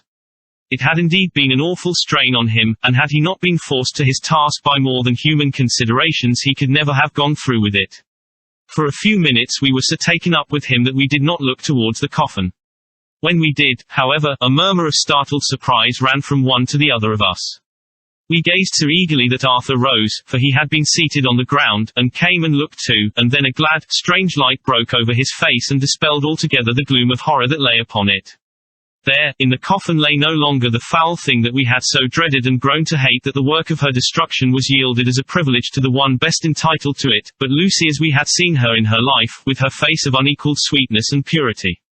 True that there were there, as we had seen them in life, the traces of care and pain and waste, but these were all dear to us, for they marked her truth to what we knew. One and all we felt that the holy calm that lay like sunshine over the wasted face and form was only an earthly token and symbol of the calm that was to reign forever. Van Helsing came and laid his hand on Arthur's shoulder, and said to him, "And now, Arthur my friend, dear lad, am I not forgiven?" The reaction of the terrible strain came as he took the old man's hand in his, and raising it to his lips, pressed it, and said, "Forgiven. God bless you that you have given my dear one her soul again, and me peace." He put his hands on the professor's shoulder, and laying his head on his breast, cried for a while silently, whilst we stood unmoving. When he raised his head Van Helsing said to him, "And now, my child, you may kiss her. Kiss her dead lips, if you will, as she would have you to, if for her to choose. For she is not a grinning devil now, not any more a foul thing for all eternity. No longer she is the devil's undead. She is God's true dead, whose soul is with him." Arthur bent and kissed her, and then we sent him and Quincy out of the tomb. The professor and I sawed the top off the stake, leaving the point of it in the body. Then we cut off the head and filled the mouth with garlic. We soldered up the leaden coffin, screwed on the coffin lid, and gathering up our belongings, came away. When the professor locked the door he gave the key to Arthur. Outside the air was sweet, the sun shone, and the birds sang, and it seemed as if all nature were tuned to a different pitch. There was gladness and mirth and peace everywhere, for we were at rest ourselves on one account, and we were glad, though it was with a tempered joy. Before we moved away Van Helsing said, "Now, my friends, one step of our work is done, one the most harrowing to ourselves. But there remains a greater task, to find out the author of all this our sorrow and to stamp him out. I have clues which we can follow, but it is a long task, and a difficult, and there is danger in it, and pain. Shall you not all help me? We have learned to believe, all of us, is it not so? And since so, do we not see our duty? Yes, and do we not promise to go on to the bitter end?" Each in turn, we took his hand, and the promise was made. Then said the professor as we moved off, "2 nights hence you shall meet with me and dine together at 7 of the clock with friend John. I shall entreat 2 others, 2 that you know not as yet, and I shall be ready to all our work show and our plans unfold. Friend John, you come with me home, for I have much to consult about, and you can help me. Tonight I leave for Amsterdam, but shall return tomorrow night. And then begins our great quest. But first I shall have much to say, so that you may know what is to do and to dread. Then our promise shall be made to each other anew, for there is a terrible task before us, and once our feet are on the ploughshare we must not draw back." Chapter 17 Drive. Seward's diary continued. When we arrived at the Berkeley Hotel, Van Helsing found a telegram waiting for him, "Am coming up by train. Jonathan at Whitby. Important news. Mina Harker." The professor was delighted. "Ah, that wonderful Madam Mina," he said, "pearl among women. She arrived, but I cannot stay. She must go to your house, friend John. You must meet her at the station. Telegraph her en route, so that she may be prepared." When the wire was dispatched he had a cup of tea. Over it he told me of a diary kept by Jonathan Harker when abroad, and gave me a typewritten copy of it, as also of Mrs. Harker's diary at Whitby. "Take these," he said, "and study them well. When I have returned you will be master of all the facts, and we can then better enter on our inquisition. Keep them safe, for there is in 'em much of treasure. You will need all your faith, even you who have had such an experience as that of today. What is here told," he laid his hand heavily and gravely on the packet of papers as he spoke, "may be the beginning of the end to you and me and many another, or it may sound the knell of the undead who walk the earth. Read all, I pray you, with the open mind, and if you can add in any way to the story here told do so, for it is all important. You have kept diary of all these so strange things, is it not so? Yes. Then we shall go through all these together when we meet." He then made ready for his departure, and shortly after drove off to Liverpool Street. I took my way to Paddington, where I arrived about 15 minutes before the train came in. The crowd melted away, after the bustling fashion common to arrival platforms, and I was beginning to feel uneasy, lest I might miss my guest, when a sweet-faced, dainty-looking girl stepped up to me, and, after a quick glance, said, "Dr. Seward, is it not? And you are Mrs. Harker?" I answered at once, whereupon she held out her hand. "I knew you from the description of poor dear Lucy," but, she stopped suddenly, and a quick blush overspread her face. The blush that rose to my own cheek somehow set us both at ease, for it was a tacit answer to her own. I got her luggage, which included a typewriter, and we took the Underground to Fenchurch Street, after I had sent a wire to my housekeeper to have a sitting room and bedroom prepared at once for Mrs. Harker. In due time we arrived. She knew, of course, that the place was a lunatic asylum, but I could see that she was unable to repress a shudder when we entered. She told me that, if she might, she would come presently to my study, as she had much to say. So here I am finishing my entry in my phonograph diary whilst I await her. As yet I have not had the chance of looking at the papers which Van Helsing left with me, though they lie open before me. I must get her interested in something, so that I may have an opportunity of reading them. She does not know how precious time is, or what a task we have in hand. I must be careful not to frighten her. Here she is. Mina Harker's Journal, the 29th of September. After I had tidied myself, I went down to Dr. Seward's study. At the door I paused a moment, for I thought I heard him talking with someone. As, however, he had pressed me to be quick, I knocked at the door, and on his calling out, "Come in," I entered. To my intense surprise, there was no one with him. He was quite alone, and on the table opposite him was what I knew at once from the description to be a phonograph. I had never seen one, and was much interested. "I hope I did not keep you waiting," I said, "but I stayed at the door as I heard you talking, and thought there was someone with you." "Oh," he replied with a smile, "I was only entering my diary." "Your diary?" I asked him in surprise. "Yes," he answered, "I keep it in this." As he spoke he laid his hand on the phonograph. I felt quite excited over it, and blurted out, "Why, this beats even shorthand. May I hear it say something?" "Certainly," he replied with alacrity, and stood up to put it in train for speaking. Then he paused, and a troubled look overspread his face. "The fact is," he began awkwardly, "I only keep my diary in it, and as it is almost entirely about my cases, it may be awkward that is, I mean," he stopped, and I tried to help him out of his embarrassment. "You helped to attend dear Lucy at the end. Let me hear how she died. For all that I know of her, I shall be very grateful. She was very, very dear to me." To my surprise, he answered, with a horror-struck look in his face, "Tell you of her death? Not for the wide world." "Why not?" I asked, for some grave, terrible feeling was coming over me. Again he paused, and I could see that he was trying to invent an excuse. At length he stammered out, "You see, I do not know how to pick out any particular part of the diary." Even while he was speaking an idea dawned upon him, and he said with unconscious simplicity, in a different voice, and with the naivete of a child, "That's quite true, upon my honor." Honest Indian. I could not but smile, at which he grimaced. "I gave myself away that time," he said. "But do you know that, although I have kept the diary for months past, it never once struck me how I was going to find any particular part of it in case I wanted to look it up. By this time my mind was made up that the diary of a doctor who attended Lucy might have something to add to the sum of our knowledge of that terrible being, and I said boldly, 'Then, Dr. Seward, you had better let me copy it out for you on my typewriter.' He grew to a positively deathly pallor as he said, 'No, no. No, for all the world, I wouldn't let you know that terrible story.' Then it was terrible, my intuition was right. For a moment I thought, and as my eyes ranged the room, unconsciously looking for something or some opportunity to aid me, they lit on a great batch of typewriting on the table. His eyes caught the look in mine, and, without his thinking, followed the direction. As they saw the parcel he realized my meaning. "You do not know me," I said. "When you have read those papers, my own diary and my husband's also, which I have typed, you will know me better. I have not faltered in giving every thought of my own heart in this cause, but, of course, you do not know me yet, and I must not expect you to trust me so far. He is certainly a man of noble nature. Poor dear Lucy was right about him."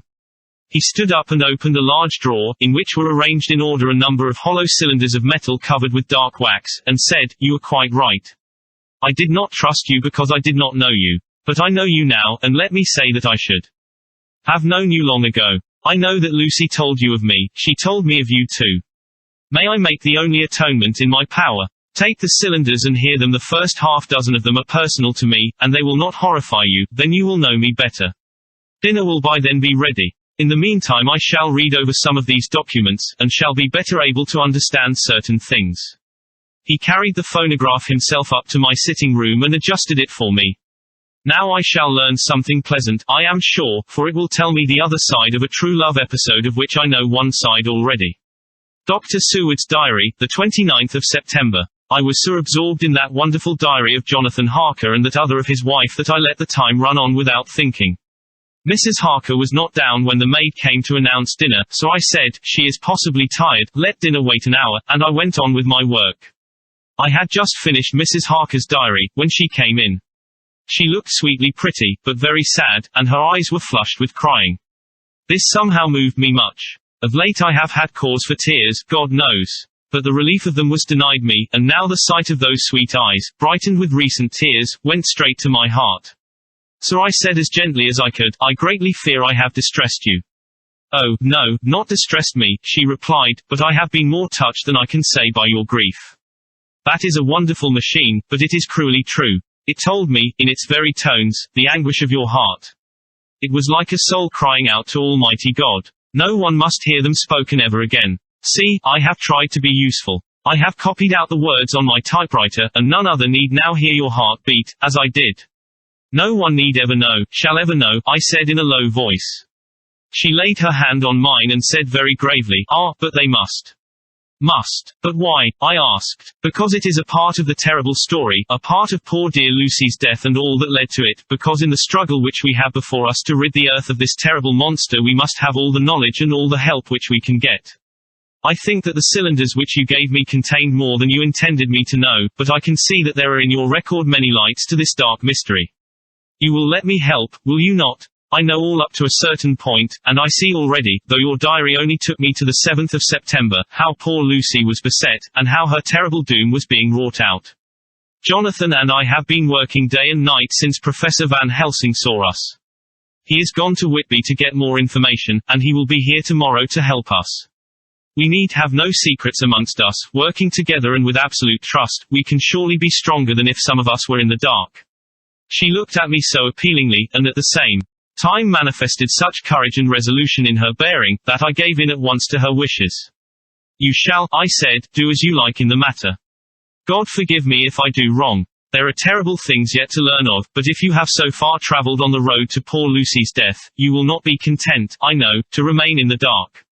Nay, the very end may give you a gleam of peace. Come, there is dinner. We must keep one another strong for what is before us, we have a cruel and dreadful task. When you have eaten you shall learn the rest, and I shall answer any questions you ask if there be anything which you do not understand, though it was apparent to us who were present." Mina Harker's Journal, the 29th of September. After dinner I came with Dr. Seward to his study. He brought back the phonograph from my room, and I took my typewriter. He placed me in a comfortable chair, and arranged the phonograph so that I could touch it without getting up, and showed me how to stop it in case I should want to pause.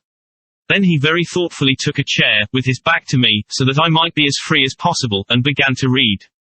I put the forked metal to my ears and listened. When the terrible story of Lucy's death, and all that followed, was done, I lay back in my chair powerless. Fortunately I am not of a fainting disposition. When Dr. Seward saw me he jumped up with a horrified exclamation, and hurriedly taking a case bottle from a cupboard, gave me some brandy, which in a few minutes somewhat restored me. My brain was all in a whirl, and only that there came through all the multitude of horrors, the holy ray of light that my dear, dear Lucy was at last at peace. I do not think I could have borne it without making a scene. It is all so wild, and mysterious, and strange that if I had not known Jonathan's experience in Transylvania I could not have believed. As it was, I didn't know what to believe, and so got out of my difficulty by attending to something else. I took the cover off my typewriter, and said to Dr. Seward, "Let me write this all out now. We must be ready for Dr. Van Helsing when he comes. I have sent a telegram to Jonathan to come on here when he arrives in London from Whitby. In this matter dates are everything, and I think that if we get all our material ready, and have every item put in chronological order, we shall have done much. You tell me that Lord Godalming and Mr. Morris are coming too. Let us be able to tell him when they come." He accordingly set the phonograph at a slow pace, and I began to typewrite from the beginning of the 7th cylinder. I used manifold, and so took 3 copies of the diary, just as I had done with all the rest. It was late when I got through, but Dr. Seward went about his work of going his round of the patients. When he had finished he came back and sat near me, reading, so that I did not feel too lonely whilst I worked. How good and thoughtful he is. The world seems full of good men even if there are monsters in it.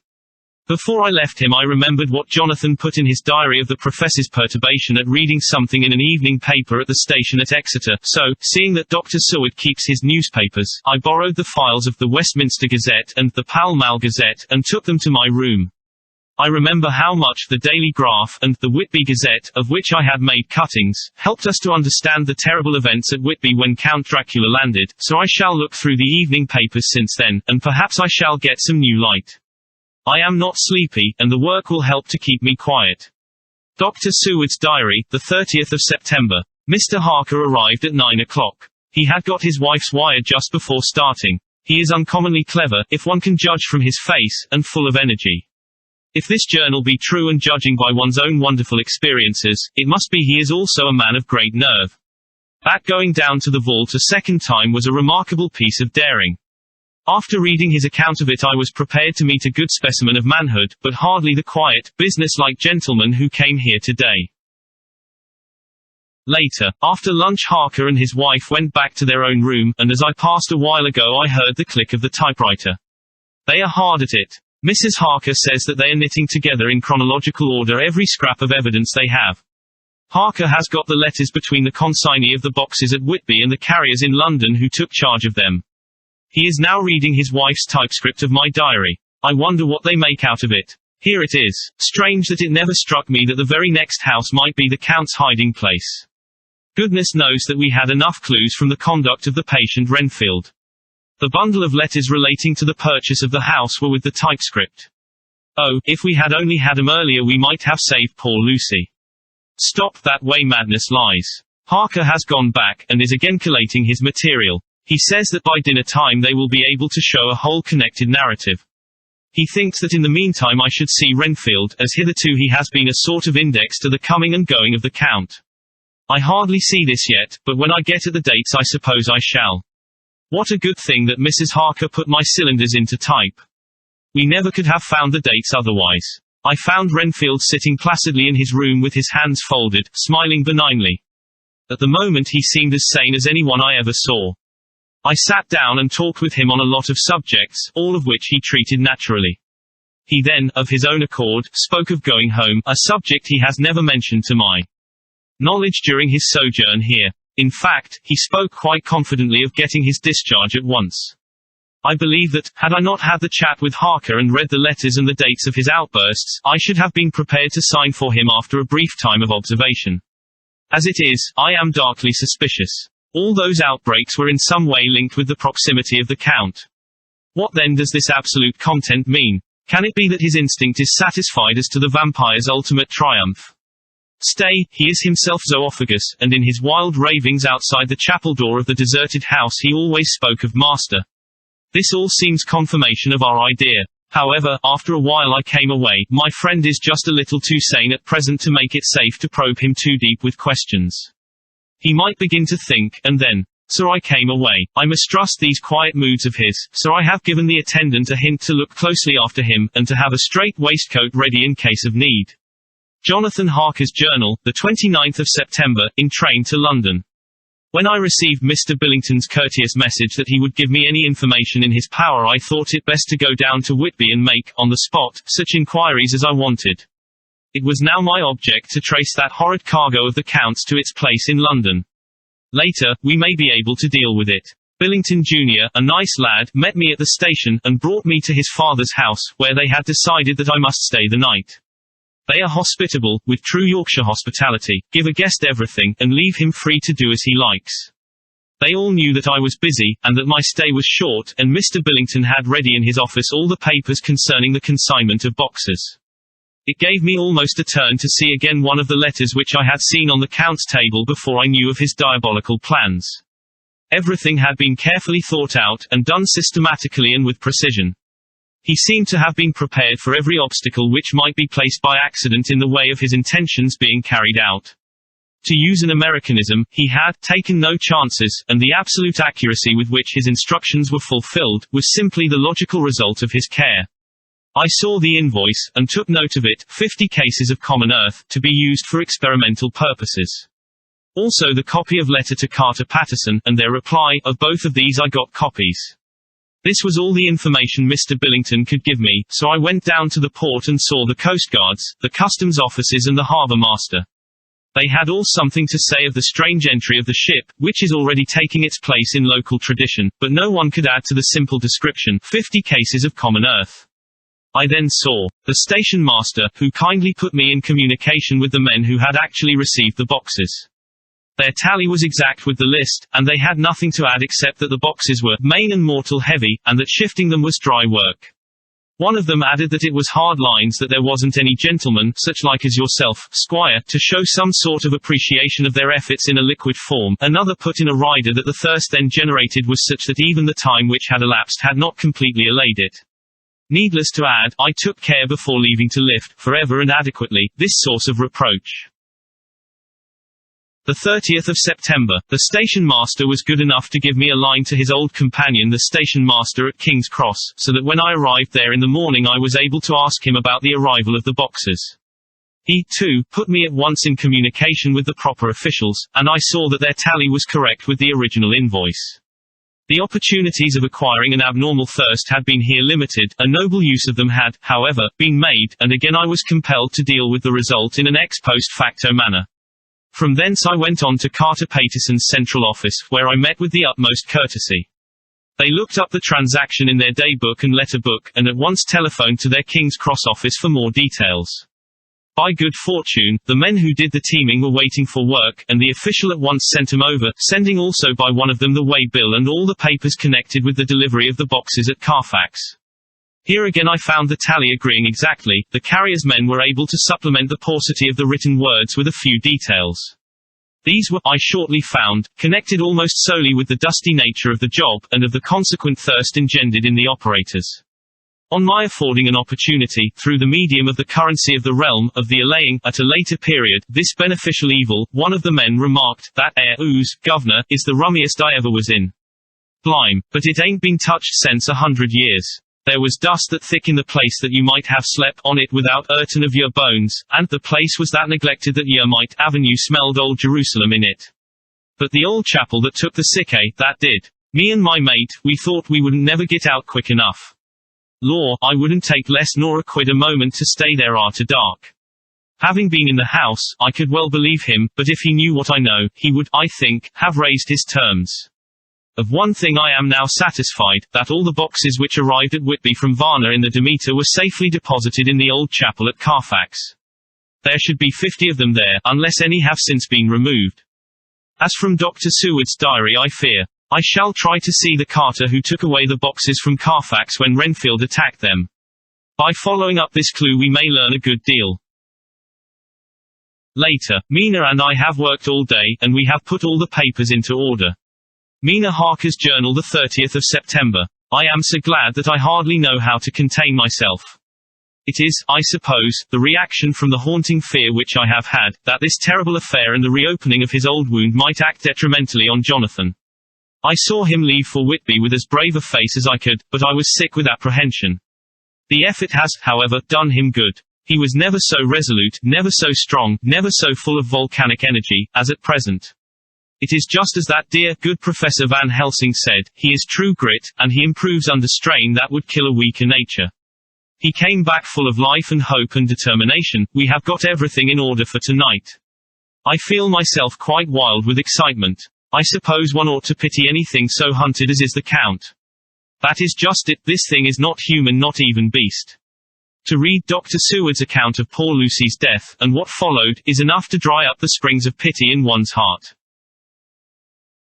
Later, Lord Godalming and Mr. Morris arrived earlier than we expected. Dr. Seward was out on business, and had taken Jonathan with him, so I had to see them. It was to me a painful meeting, for it brought back all poor dear Lucy's hopes of only a few months ago.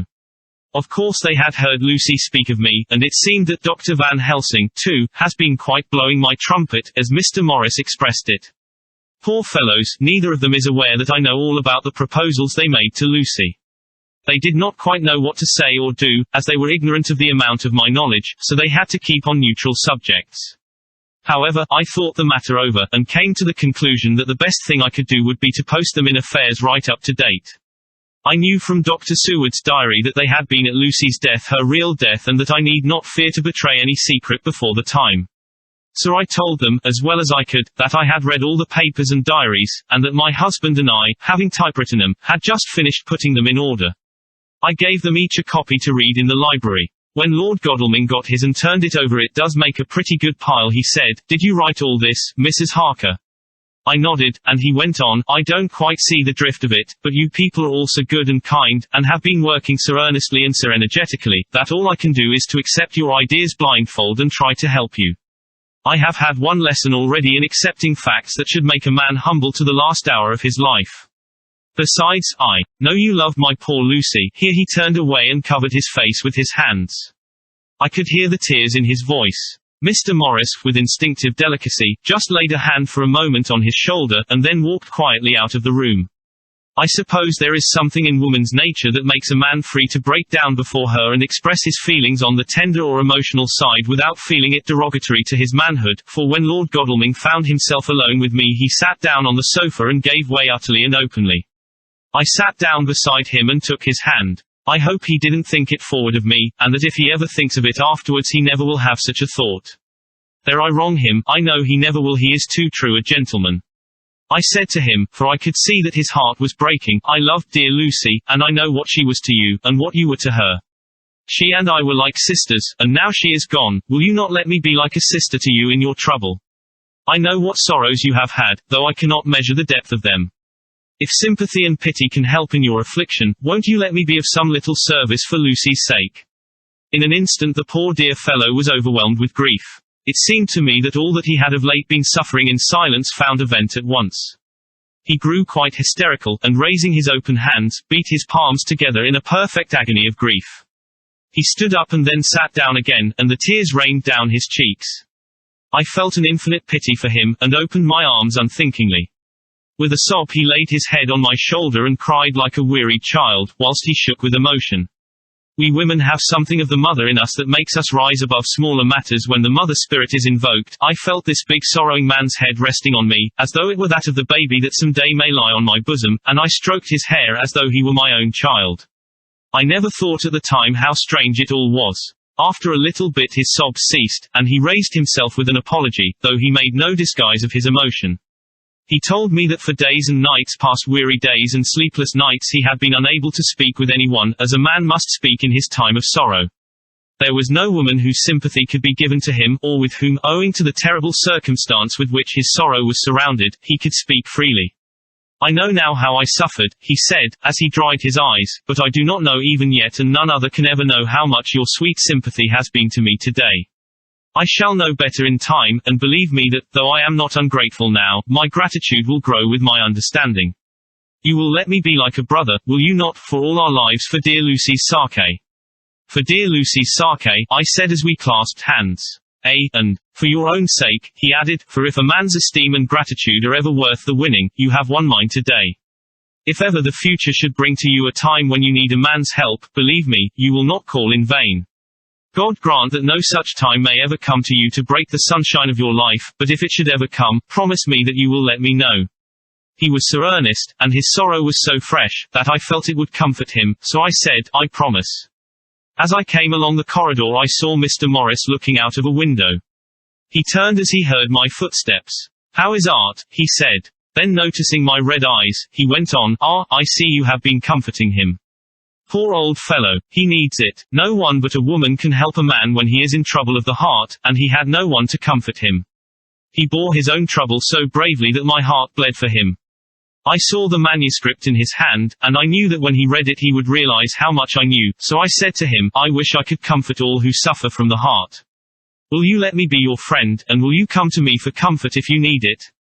You will know, later on, why I speak." He saw that I was in earnest, and stooping, took my hand, and raising it to his lips, kissed it. It seemed but poor comfort to so brave and unselfish a soul, and impulsively I bent over and kissed him. The tears rose in his eyes, and there was a momentary choking in his throat. He said quite calmly, "Little girl, you will never regret that true-hearted kindness, so long as ever you live." Then he went into the study to his friend. Little girl, the very words he had used to Lucy, and oh, but he proved himself a friend. Chapter 18 Drive. Seward's Diary, the 30th of September. I got home at 5 o'clock, and found that Godalming and Morris had not only arrived, but had already studied the transcript of the various diaries and letters which Harker and his wonderful wife had made and arranged. Harker had not yet returned from his visit to the carrier's men, of whom Dr. Hennessy had written to me. Mrs. Harker gave us a cup of tea, and I can honestly say that, for the first time since I have lived in it, this old house seemed like home. When we had finished, Mrs. Harker said, "Dr. Seward, may I ask a favor? I want to see your patient, Mr. Renfield. Do let me see him. What you have said of him in your diary interests me so much." She looked so appealing and so pretty that I could not refuse her, and there was no possible reason why I should, so I took her with me. When I went into the room, I told the man that a lady would like to see him, to which he simply answered, "Why? She is going through the house, and wants to see everyone in it," I answered. "Oh, very well," he said, "let her come in, by all means, but just wait a minute till I tidy up the place." His method of tidying was peculiar. He simply swallowed all the flies and spiders in the boxes before I could stop him. It was quite evident that he feared, or was jealous of, some interference. When he had got through his disgusting task, he said cheerfully, "Let the lady come in," and sat down on the edge of his bed with his head down, but with his eyelids raised so that he could see her as she entered. For a moment I thought that he might have some homicidal intent. I remembered how quiet he had been just before he attacked me in my own study, and I took care to stand where I could seize him at once if he attempted to make a spring at her. She came into the room with an easy gracefulness which would at once command the respect of any lunatic, for easiness is one of the qualities mad people most respect. She walked over to him, smiling pleasantly, and held out her hand. "Good evening, Mr. Renfield," said she. "You see, I know you, for Dr. Seward has told me of you." He made no immediate reply, but eyed her all over intently with a set frown on his face.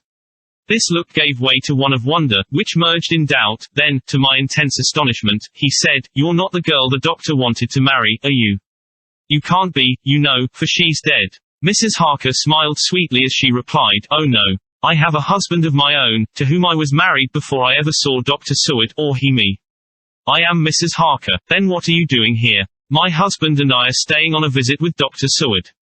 "Then don't stay." "But why not?" I thought that this style of conversation might not be pleasant to Mrs. Harker, any more than it was to me, so I joined in. "How did you know I wanted to marry anyone?" His reply was simply contemptuous, given in a pause in which he turned his eyes from Mrs. Harker to me, instantly turning them back again. "What an asinine question."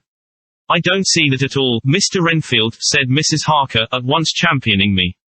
He replied to her with as much courtesy and respect as he had shown contempt to me. "You will, of course, understand, Mrs. Harker, that when a man is so loved and honored as our host is, everything regarding him is of interest in our little community.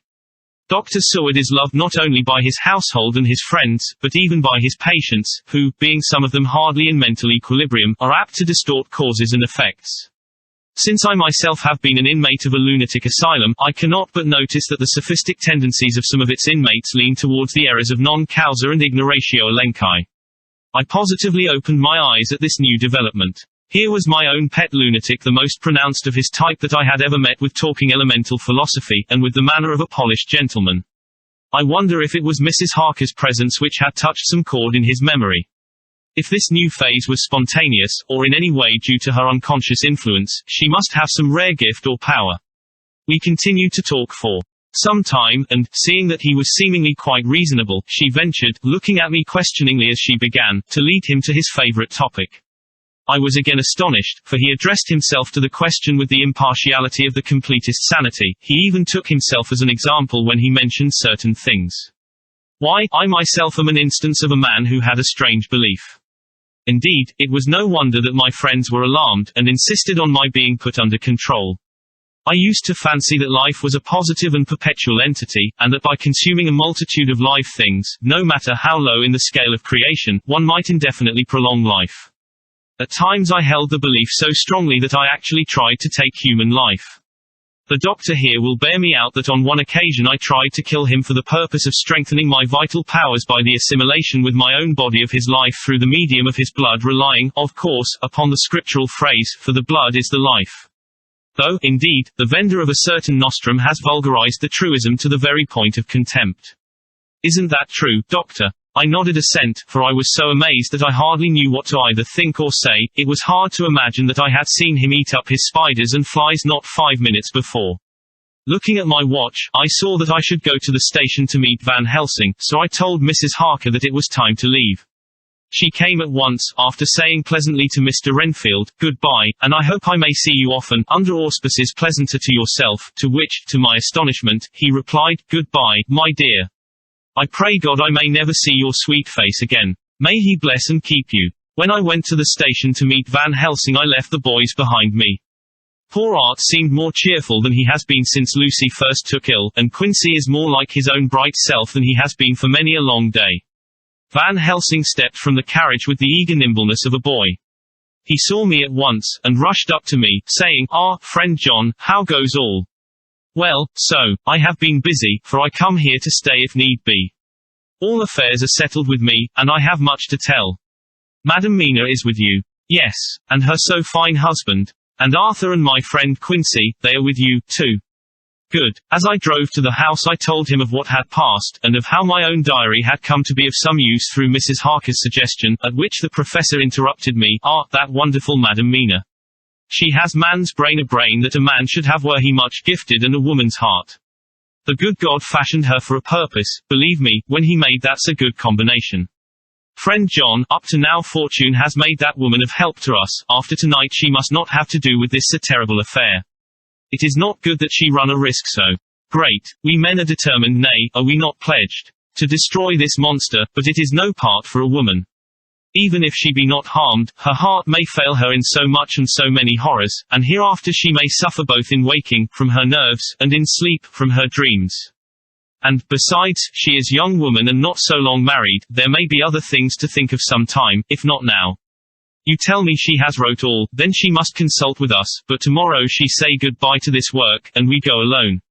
I agreed heartily with him, and then I told him what we had found in his absence, that the house which Dracula had bought was the very next one to my own. He was amazed, and a great concern seemed to come on him. "Oh, that we had known it before," he said, "for then we might have reached him in time to save poor Lucy. However, the milk that is spilt cries not out afterwards, as you say. We shall not think of that, but go on our way to the end." Then he fell into a silence that lasted till we entered my own gateway. Before we went to prepare for dinner he said to Mrs. Harker, "I am told, Madam Mina, by my friend John that you and your husband have put up in exact order all things that have been, up to this moment."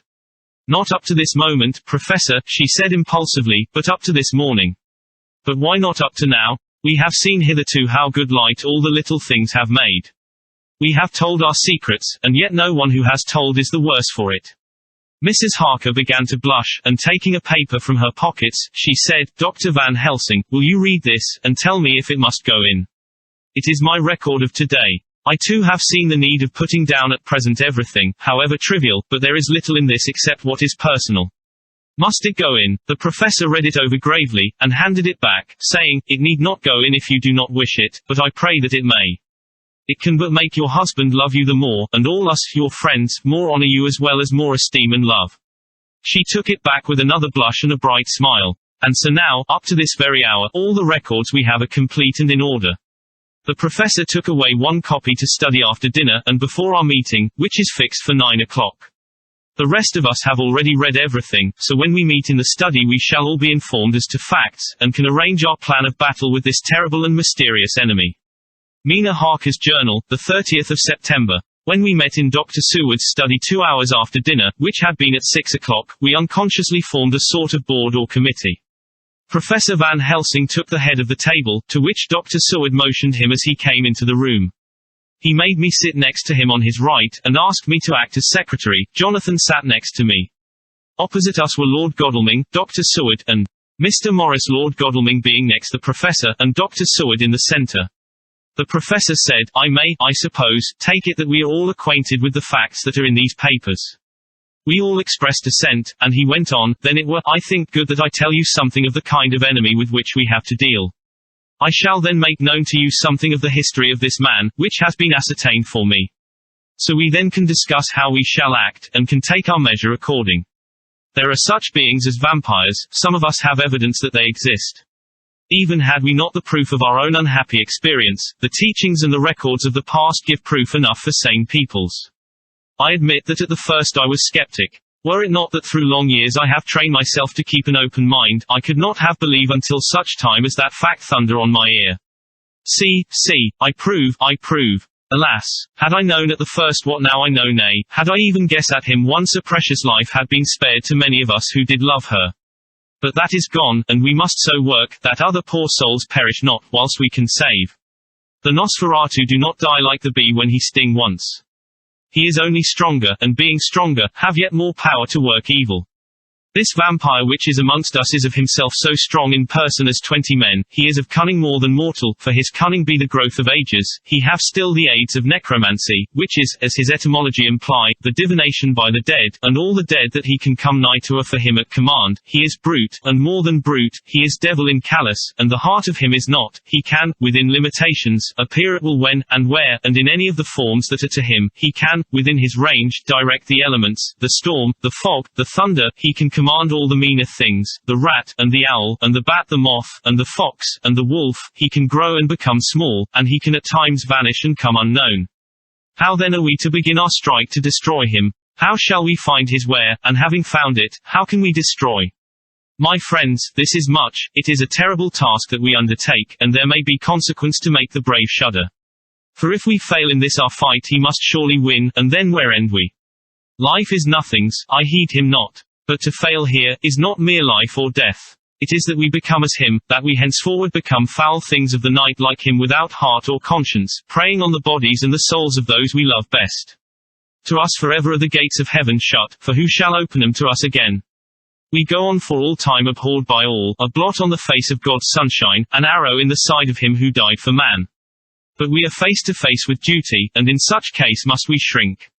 For me, I say, no, but then I am old, and life, with his sunshine, his fair places, his song of birds, his music and his love, lie far behind. You others are young, some have seen sorrow, but there are fair days yet in store. What say you? Whilst he was speaking, Jonathan had taken my hand. I feared, oh so much, that the appalling nature of our danger was overcoming him when I saw his hand stretch out, but it was life to me to feel its touch so strong, so self-reliant, so resolute. A brave man's hand can speak for itself, it does not even need a woman's love to hear its music. When the professor had done speaking my husband looked in my eyes, and I in his, there was no need for speaking between us. I answer for Mina and myself, he said. Count me in, Professor, said Mr. Quincy Morris, laconically as usual. I am with you, said Lord Godalming, for Lucy's sake, if for no other reason.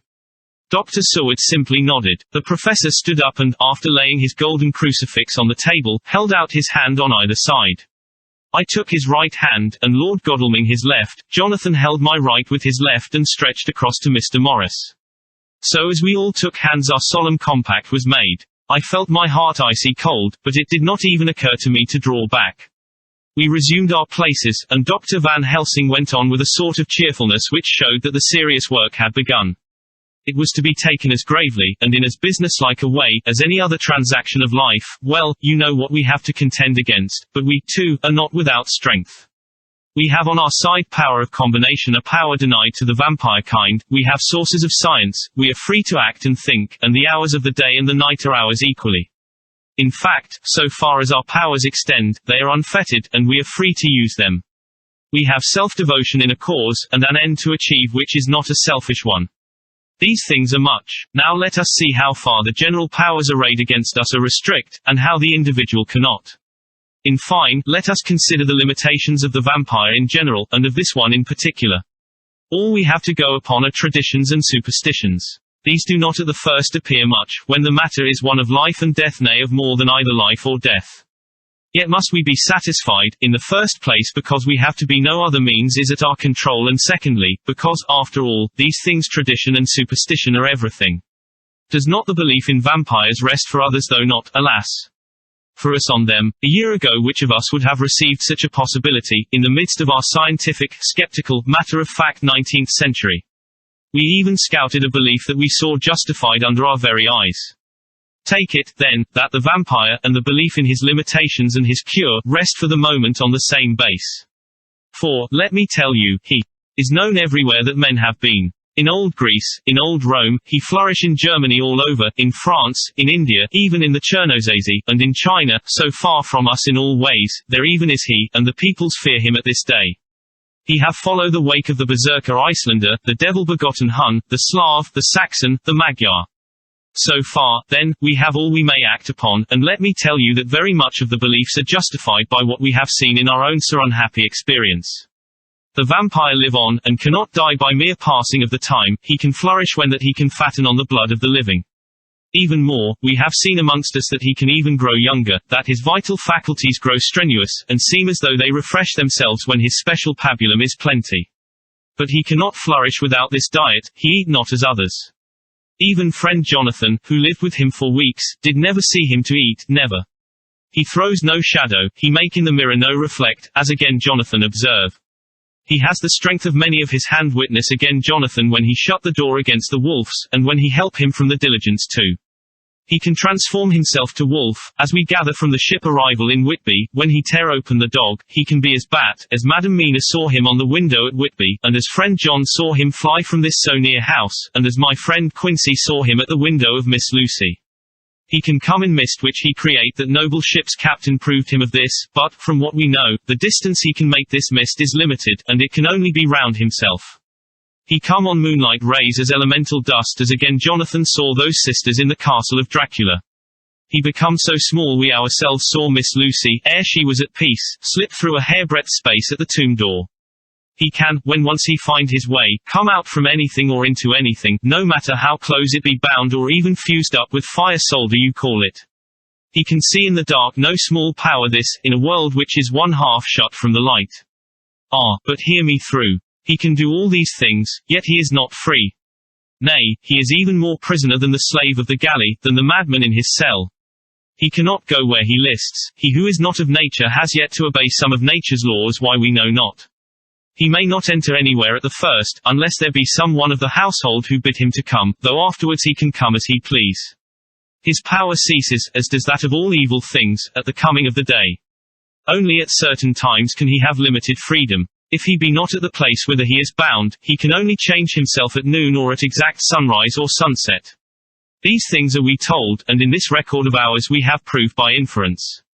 Thus, whereas he can do as he will within his limit, when he have his earth home, his coffin home, his hell home, the place unhallowed, as we saw when he went to the grave of the suicide at Whitby, still at other time he can only change when the time come.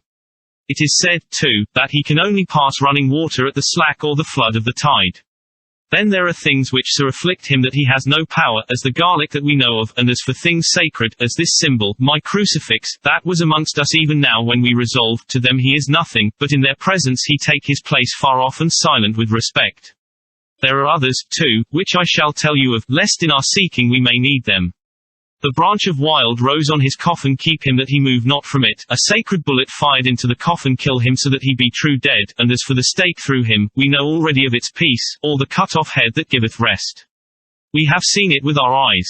Thus when we find the habitation of this man that was, we can confine him to his coffin and destroy him, if we obey what we know. But he is clever. I have asked my friend Arminius, of Budapest University, to make his record, and, from all the means that are, he tell me of what he has been.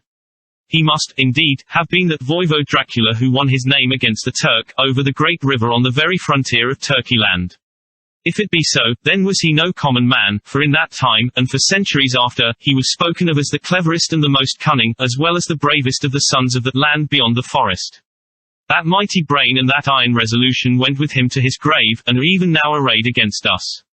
The Draculas were, says Arminius, a great and noble race, though now and again were scions who were held by their coevals to have had dealings with the evil one. They learned his secrets in the scholomance, amongst the mountains over Lake Hermannstadt, where the devil claims the 10th scholar as his due. In the records are such words as Stregoica, witch, Ordog, and Pokal, Satan and hell, and in one manuscript this very Dracula is spoken of as vampire, which we all understand too well. There have been from the loins of this very one great men and good women, and the graves make sacred the earth where alone this foulness can dwell. For it is not the least of its terrors that this evil thing is rooted deep in all good, in soil barren of holy memories it cannot rest. Whilst they were talking, Mr. Morris was looking steadily at the window, and he now got up quietly, and went out of the room. There was a little pause, and then the professor went on, and now we must settle what we do. We have here much data, and we must proceed to lay out our campaign. We know from the inquiry of Jonathan that from the castle to Whitby came 50 boxes of earth, all of which were delivered at Carfax. We also know that at least some of these boxes have been removed. It seems to me that our first step should be to ascertain whether all the rest remain in the house beyond that wall where we look today, or whether any more have been removed. If the latter, we must trace. Here we were interrupted in a very startling way. Outside the house came the sound of a pistol shot. The glass of the window was shattered with a bullet, which, ricocheting from the top of the embrasure, struck the far wall of the room. I am afraid I am at heart a coward, for I shrieked out. The men all jumped to their feet. Lord Godalming flew over to the window and threw up the sash. As he did so, we heard Mr. Morris's voice without, "Sorry. I fear I have alarmed you. I shall come in and tell you about it." A minute later he came in and said, "It was an idiotic thing of me to do, and I ask your pardon, Mrs. Harker, most sincerely. I fear I must have frightened you terribly." But the fact is that whilst the professor was talking there came a big bat and sat on the window sill. I have got such a horror of the damned brutes from recent events that I cannot stand them, and I went out to have a shot, as I have been doing of late of evenings, whenever I have seen one. You used to laugh at me for it then, Art. Did you hit it? Asked Dr. Van Helsing. I don't know, I fancy not, for it flew away into the wood. Without saying any more he took his seat, and the professor began to resume his statement. We must trace each of these boxes, and when we are ready, we must either capture or kill this monster in his lair, or we must, so to speak, sterilize the earth, so that no more he can seek safety in it. Thus in the end we may find him in his form of man between the hours of noon and sunset, and so engage with him when he is at his most weak. And now for you, Madam Mina, this night is the end until all be well. You are too precious to us to have such risk. When we part tonight, you no more must question. We shall tell you all in good time. We are men and are able to bear, but you must be our star and our hope, and we shall act all the more free that you are not in the danger, such as we are. All the men, even Jonathan, seemed relieved, but it did not seem to me good that they should brave danger and, perhaps, lessen their safety, strength being the best safety through care of me, but their minds were made up, and, though it was a bitter pill for me to swallow, I could say nothing, save to accept their chivalrous care of me. Mr. Morris resumed the discussion. As there is no time to lose, I vote we have a look at his house right now. Time is everything with him, and swift action on our part may save another victim. I own that my heart began to fail me when the time for action came so close, but I did not say anything, for I had a greater fear that if I appeared as a drag or a hindrance to their work, they might even leave me out of their counsels altogether. They have now gone off to Carfax, with means to get into the house. Manlike, they had told me to go to bed and sleep, as if a woman can sleep when those she loves are in danger. I shall lie down and pretend to sleep, lest Jonathan have added anxiety about me when he returns. Dr. Seward's Diary, the 1st of October, 4 a.m. Just as we were about to leave the house, an urgent message was brought to me from Renfield to know if I would see him at once, as he had something of the utmost importance to say to me. I told the messenger to say that I would attend to his wishes in the morning. I was busy just at the moment. The attendant added, "He seems very importunate, sir. I have never seen him so eager. I don't know but what, if you don't see him soon, he will have one of his violent fits." I knew the man would not have said this without some cause, so I said, "All right, I'll go now," and I asked the others to wait a few minutes for me, as I had to go and see my patient. "Take me with you, friend John," said the professor. "His case in your diary interests me much, and it had bearing, too, now and again on our case. I should much like to see him, and especially when his mind is disturbed." "May I come also?" asked Lord Godalming. "Me too," said Quincy Morris. "May I come?" said Harker. I nodded, and we all went down the passage together. We found him in a state of considerable excitement, but far more rational in his speech and manner than I had ever seen him. There was an unusual understanding of himself, which was unlike anything I had ever met with in a lunatic, and he took it for granted that his reasons would prevail with others entirely sane. We all four went into the room, but none of the others at first said anything. His request was that I would at once release him from the asylum and send him home. This he backed up with arguments regarding his complete recovery, and adduced his own existing sanity. I appeal to your friends, he said, they will, perhaps, not mind sitting in judgment on my case. By the way, you have not introduced me. I was so much astonished, that the oddness of introducing a madman in an asylum did not strike me at the moment, and, besides, there was a certain dignity in the man's manner, so much of the habit of equality, that I at once made the introduction, Lord Godalming, Professor Van Helsing, Mr. Quincy Morris, of Texas, Mr. Renfield. He shook hands with each of them, saying in turn, Lord Godalming, I had the honor of seconding your father at the Wyndham. I grieve to know, by your holding the title, that he is no more. He was a man loved and honored by all who knew him, and in his youth was, I have heard, the inventor of a burnt rum punch, much patronized on Derby night. Mr. Morris, you should be proud of your great state. Its reception into the Union was a precedent which may have far-reaching effects hereafter, when the pole and the tropics may hold alliance to the stars and stripes. The power of treaty may yet prove a vast engine of enlargement, when the Monroe Doctrine takes its true place as a political fable. What shall any man say of his pleasure at meeting Van Helsing? Sir, I make no apology for dropping all forms of conventional prefix. When an individual has revolutionized therapeutics by his discovery of the continuous evolution of brain matter, conventional forms are unfitting, since they would seem to limit him to one of a class. You, gentlemen, who by nationality, by heredity, or by the possession of natural gifts, are fitted to hold your respective places in the moving world, I take to witness that I am as sane as at least the majority of men who are in full possession of their liberties. And I am sure that you, Dr. Seward, humanitarian and medico-jurist as well as scientist, will deem it a moral duty to deal with me as one to be considered as under exceptional circumstances. He made this last appeal with a courtly air of conviction which was not without its own charm. I think we were all staggered. For my own part, I was under the conviction, despite my knowledge of the man's character and history, that his reason had been restored, and I felt under a strong impulse to tell him that I was satisfied as to his sanity, and would see about the necessary formalities for his release in the morning. I thought it better to wait, however, before making so grave a statement, for of old I knew the sudden changes to which this particular patient was liable. So I contented myself with making a general statement that he appeared to be improving very rapidly, that I would have a longer chat with him in the morning, and would then see what I could do in the direction of meeting his wishes. This did not at all satisfy him, for he said quickly, but I fear, Dr. Seward, that you hardly apprehend my wish. I desire to go at once here now this very hour this very moment, if I may. Time presses, and in our implied agreement with the old sideman it is of the essence of the contract. I am sure it is only necessary to put before so admirable a practitioner as Dr. Seward so simple, yet so momentous a wish, to ensure its fulfillment. He looked at me keenly, and seeing the negative in my face, turned to the others, and scrutinized them closely. Not meeting any sufficient response, he went on, Is it possible that I have erred in my supposition? You have, I said frankly, but at the same time, as I felt, brutally. There was a considerable pause, and then he said slowly, Then I suppose I must only shift my ground of request. Let me ask for this concession, boon, privilege, what you will. I am content to implore in such a case, not on personal grounds, but for the sake of others. I am not at liberty to give you the whole of my reasons, but you may, I assure you, take it from me that they are good ones, sound and unselfish, and spring from the highest sense of duty. Could you look, sir, into my heart, you would approve to the full the sentiments which animate me. Nay, more, you would count me amongst the best and truest of your friends. Again he looked at us all keenly. I had a growing conviction that this sudden change of his entire intellectual method was but yet another form or phase of his madness, and so determined to let him go on a little longer, knowing from experience that he would, like all lunatics, give himself away in the end.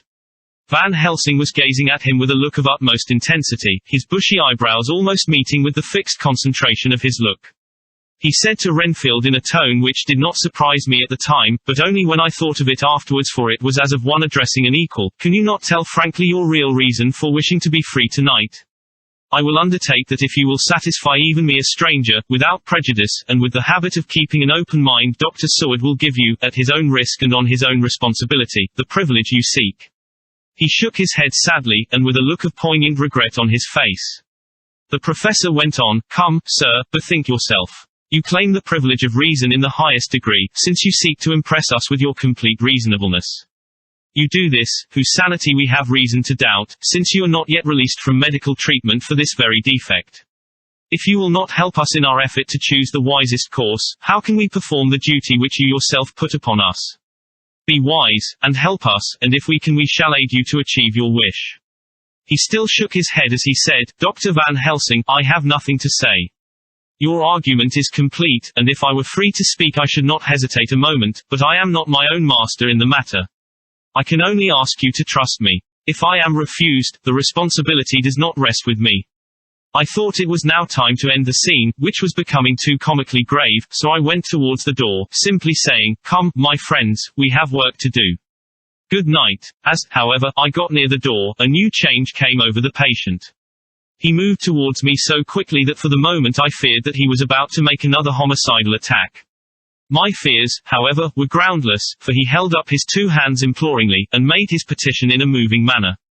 As he saw that the very excess of his emotion was militating against him, by restoring us more to our old relations, he became still more demonstrative. I glanced at Van Helsing, and saw my conviction reflected in his eyes, so I became a little more fixed in my manner, if not more stern, and motioned to him that his efforts were unavailing. I had previously seen something of the same constantly growing excitement in him when he had to make some request of which at the time he had thought much, such, for instance, as when he wanted a cat, and I was prepared to see the collapse into the same sullen acquiescence on this occasion. My expectation was not realized, for, when he found that his appeal would not be successful, he got into quite a frantic condition. He threw himself on his knees, and held up his hands, wringing them in plaintive supplication, and poured forth a torrent of entreaty, with the tears rolling down his cheeks, and his whole face and form expressive of the deepest emotion. Let me entreat you, Dr. Seward, oh, let me implore you, to let me out of this house at once. Send me away how you will and where you will, send keepers with me with whips and chains, let them take me in a strait waistcoat, manacled and leg-ironed, even to a jail, but let me go out of this. You don't know what you do by keeping me here. I am speaking from the depths of my heart, of my very soul. You don't know whom you wrong, or how, and I may not tell. Woe is me, I may not tell. By all you hold sacred, by all you hold dear, by your love that is lost, by your hope that lives for the sake of the Almighty, take me out of this and save my soul from guilt. Can't you hear me, man? Can't you understand? Will you never learn? Don't you know that I am sane and earnest now, that I am no lunatic in a mad fit, but a sane man fighting for his soul? Oh, hear me, let me go, let me go, let me go. I thought that the longer this went on the wilder he would get, and so would bring on a fit, so I took him by the hand and raised him up. Come, I said sternly, no more of this, we have had quite enough already. Get to your bed and try to behave more discreetly. He suddenly stopped and looked at me intently for several moments. Then, without a word, he rose and moving over, sat down on the side of the bed. The collapse had come, as on former occasion, just as I had expected. When I was leaving the room, last of our party, he said to me in a quiet, well-bred voice, You will, I trust, Dr. Seward, do me the justice to bear in mind, later on, that I did what I could to convince you tonight. Chapter 19 Jonathan Harker's Journal, the 1st of October, 5 a.m. I went with the party to the search with an easy mind, for I think I never saw Mina so absolutely strong and well. I am so glad that she consented to hold back and let us men do the work. Somehow, it was a dread to me that she was in this fearful business at all, but now that her work is done, and that it is due to her energy and brains and foresight that the whole story is put together in such a way that every point tells, she may well feel that her part is finished, and that she can henceforth leave the rest to us. We were, I think, all a little upset by the scene with Mr. Renfield. When we came away from his room we were silent till we got back to the study. Then Mr. Morris said to Dr. Seward, Say, Jack, if that man wasn't attempting a bluff, he is about the sanest lunatic I ever saw. I'm not sure, but I believe that he had some serious purpose, and if he had, it was pretty rough on him not to get a chance. Lord Godalming and I were silent, but Dr. Van Helsing added, Friend John, you know more of lunatics than I do, and I'm glad of it, for I fear that if it had been to me to decide I would before that last hysterical outburst have given him free. But we live and learn, and in our present task we must take no chance, as my friend Quincy would say. All is best as they are. Dr. Seward seemed to answer them both in a dreamy kind of way, I don't know but that I agree with you.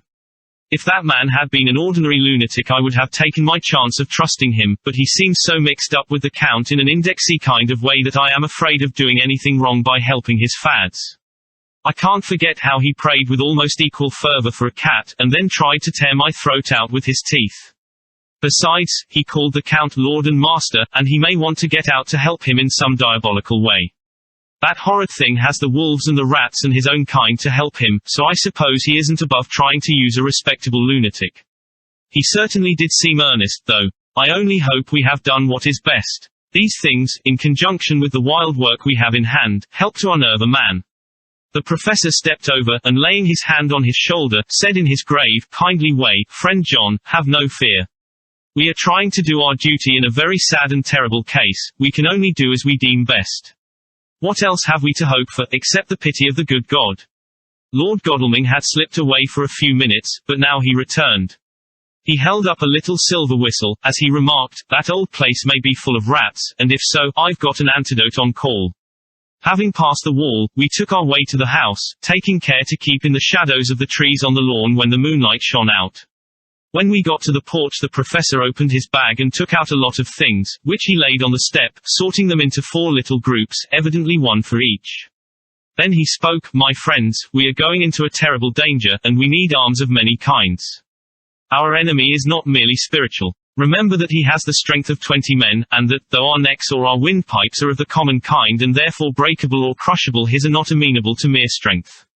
A stronger man, or a body of men more strong in all than him, can at certain times hold him, but they cannot hurt him as we can be hurt by him. We must, therefore, guard ourselves from his touch. Keep this near your heart." As he spoke, he lifted a little silver crucifix and held it out to me. I being nearest to him, "Put these flowers round your neck." Here he handed to me a wreath of withered garlic blossoms, for other enemies more mundane, this revolver and this knife, and for aid in all, these so small electric lamps, which you can fasten to your breast, and for all, and above all at the last, this, which we must not desecrate needless. This was a portion of sacred wafer, which he put in an envelope and handed to me. Each of the others was similarly equipped. "Now," he said, "Friend John, where are the skeleton keys? If so that we can open the door, we need not break house by the window, as before at Miss Lucy's." Dr. Seward tried 1 or 2 skeleton keys, his mechanical dexterity as a surgeon standing him in good stead. Presently he got one to suit. After a little play back and forward, the bolt yielded, and, with a rusty clang, shot back. We pressed on the door, the rusty hinges creaked, and it slowly opened. It was startlingly like the image conveyed to me in Dr. Seward's diary of the opening of Miss Westenra's tomb. I fancy that the same idea seemed to strike the others, for with one accord they shrank back. The professor was the first to move forward, and stepped into the open door.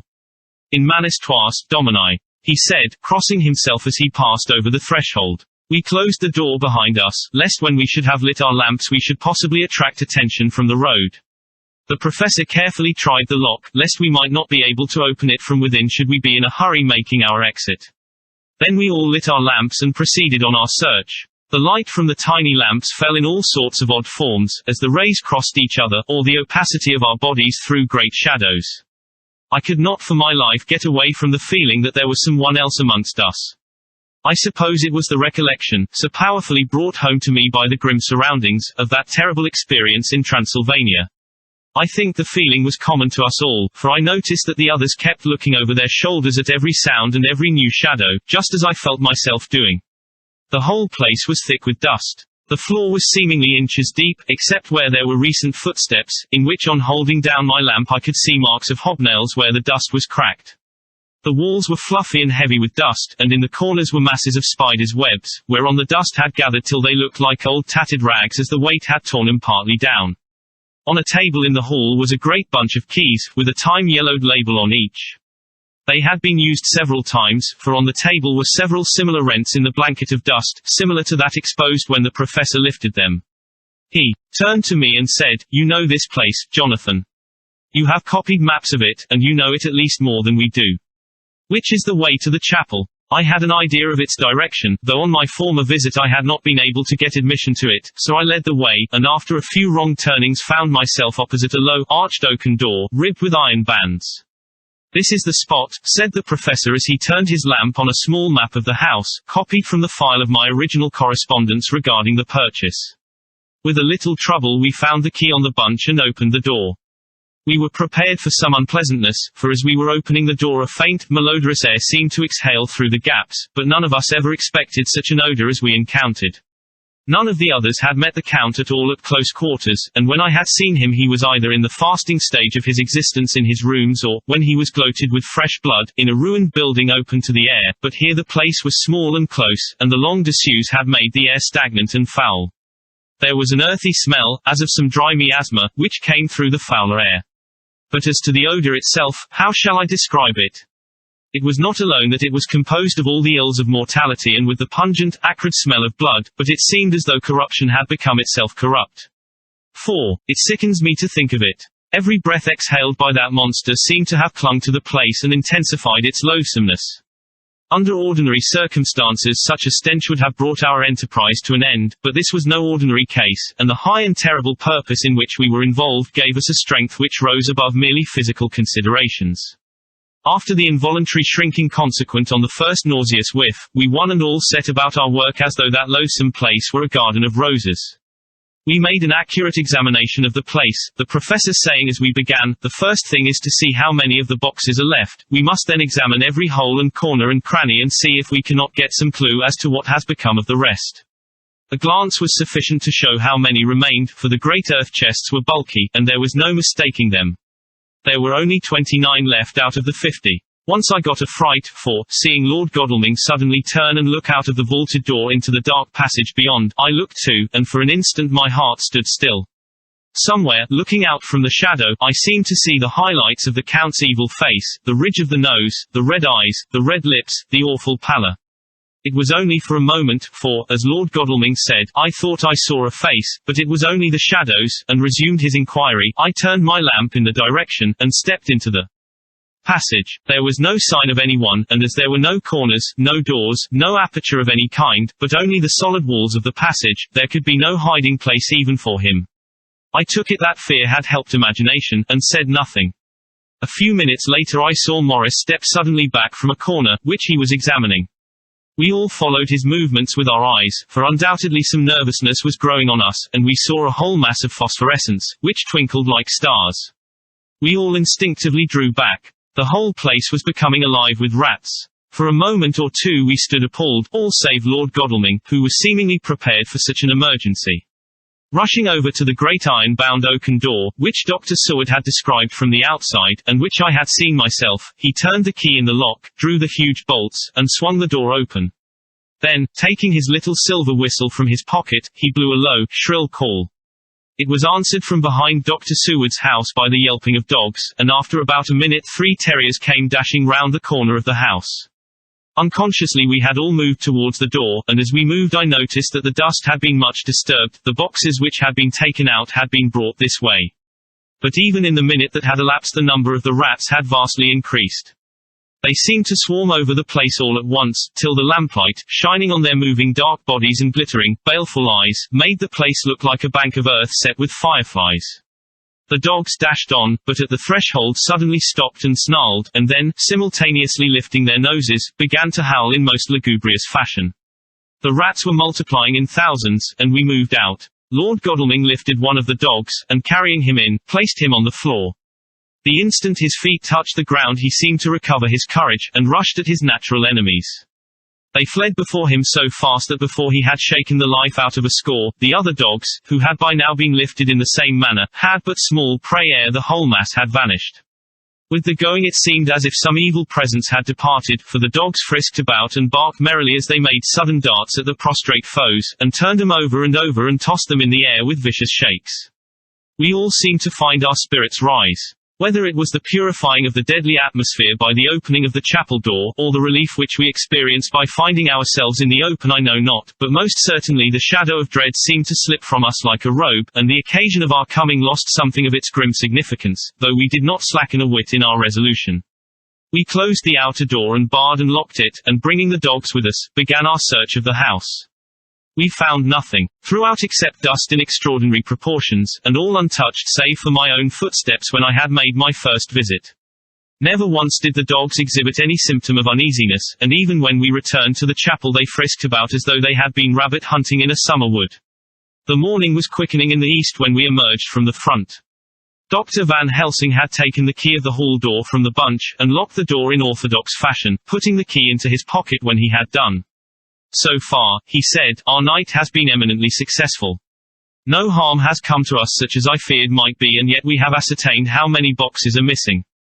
More than all do I rejoice that this, our first and perhaps our most difficult and dangerous step has been accomplished without the bringing thereinto our most sweet Madam Mina, or troubling her waking or sleeping thoughts with sights and sounds and smells of horror which she might never forget. One lesson, too, we have learned, if it be allowable to argue a particulari, that the brute beasts which are to the Count's command are yet themselves not amenable to his spiritual power, for look, these rats that would come to his call, just as from his castle top he summoned the wolves to your going, and to that poor mother's cry, though they come to him, they run pell-mell from the so little dogs of my friend Arthur. We have other matters before us, other dangers, other fears, and that monster he has not used his power over the brute world for the only or the last time tonight. So be it that he has gone elsewhere. Good. It has given us opportunity to cry, check, in some ways in this chess game, which we play for the stake of human souls. And now let us go home. The dawn is close at hand, and we have reason to be content with our first night's work. It may be ordained that we have many nights and days to follow, if full of peril, but we must go on, and from no danger shall we shrink. The house was silent when we got back, save for some poor creature who was screaming away in one of the distant wards, and a low, moaning sound from Renfield's room. The poor wretch was doubtless torturing himself, after the manner of the insane, with needless thoughts of pain. I came tiptoe into our own room, and found Mina asleep, breathing so softly that I had to put my ear down to hear it. She looks paler than usual. I hope the meeting tonight has not upset her. I am truly thankful that she is to be left out of our future work, and even of our deliberations. It is too great a strain for a woman to bear. I did not think so at first, but I know better now. Therefore I am glad that it is settled. There may be things which would frighten her to hear, and yet to conceal them from her might be worse than to tell her if once she suspected that there was any concealment. Henceforth our work is to be a sealed book to her, till at least such time as we can tell her that all is finished, and the earth free from a monster of the nether world. I dare say it will be difficult to begin to keep silence after such confidence as ours, but I must be resolute, and tomorrow I shall keep dark over tonight's doings, and shall refuse to speak of anything that has happened. I rest on the sofa, so as not to disturb her. The 1st of October, later. I suppose it was natural that we should have all overslept ourselves, for the day was a busy one, and the night had no rest at all. Even Mina must have felt its exhaustion, for though I slept till the sun was high, I was awake before her, and had to call 2 or 3 times before she awoke. Indeed, she was so sound asleep that for a few seconds she did not recognize me, but looked at me with a sort of blank terror, as one looks who has been waked out of a bad dream. She complained a little of being tired, and I let her rest till later in the day. We now know of 21 boxes having been removed, and if it be that several were taken in any of these removals, we may be able to trace them all. Such will, of course, immensely simplify our labor, and the sooner the matter is attended to the better. I shall look up Thomas Snelling today. Dr. Seward's diary, the 1st of October. It was towards noon when I was awakened by the professor walking into my room. He was more jolly and cheerful than usual, and it is quite evident that last night's work has helped to take some of the brooding weight off his mind. After going over the adventure of the night, he suddenly said, "Your patient interests me much. May it be that with you I visit him this morning, or if that you are too occupied, I can go alone if it may be. It is a new experience to me to find a lunatic who talk philosophy, and reason so sound.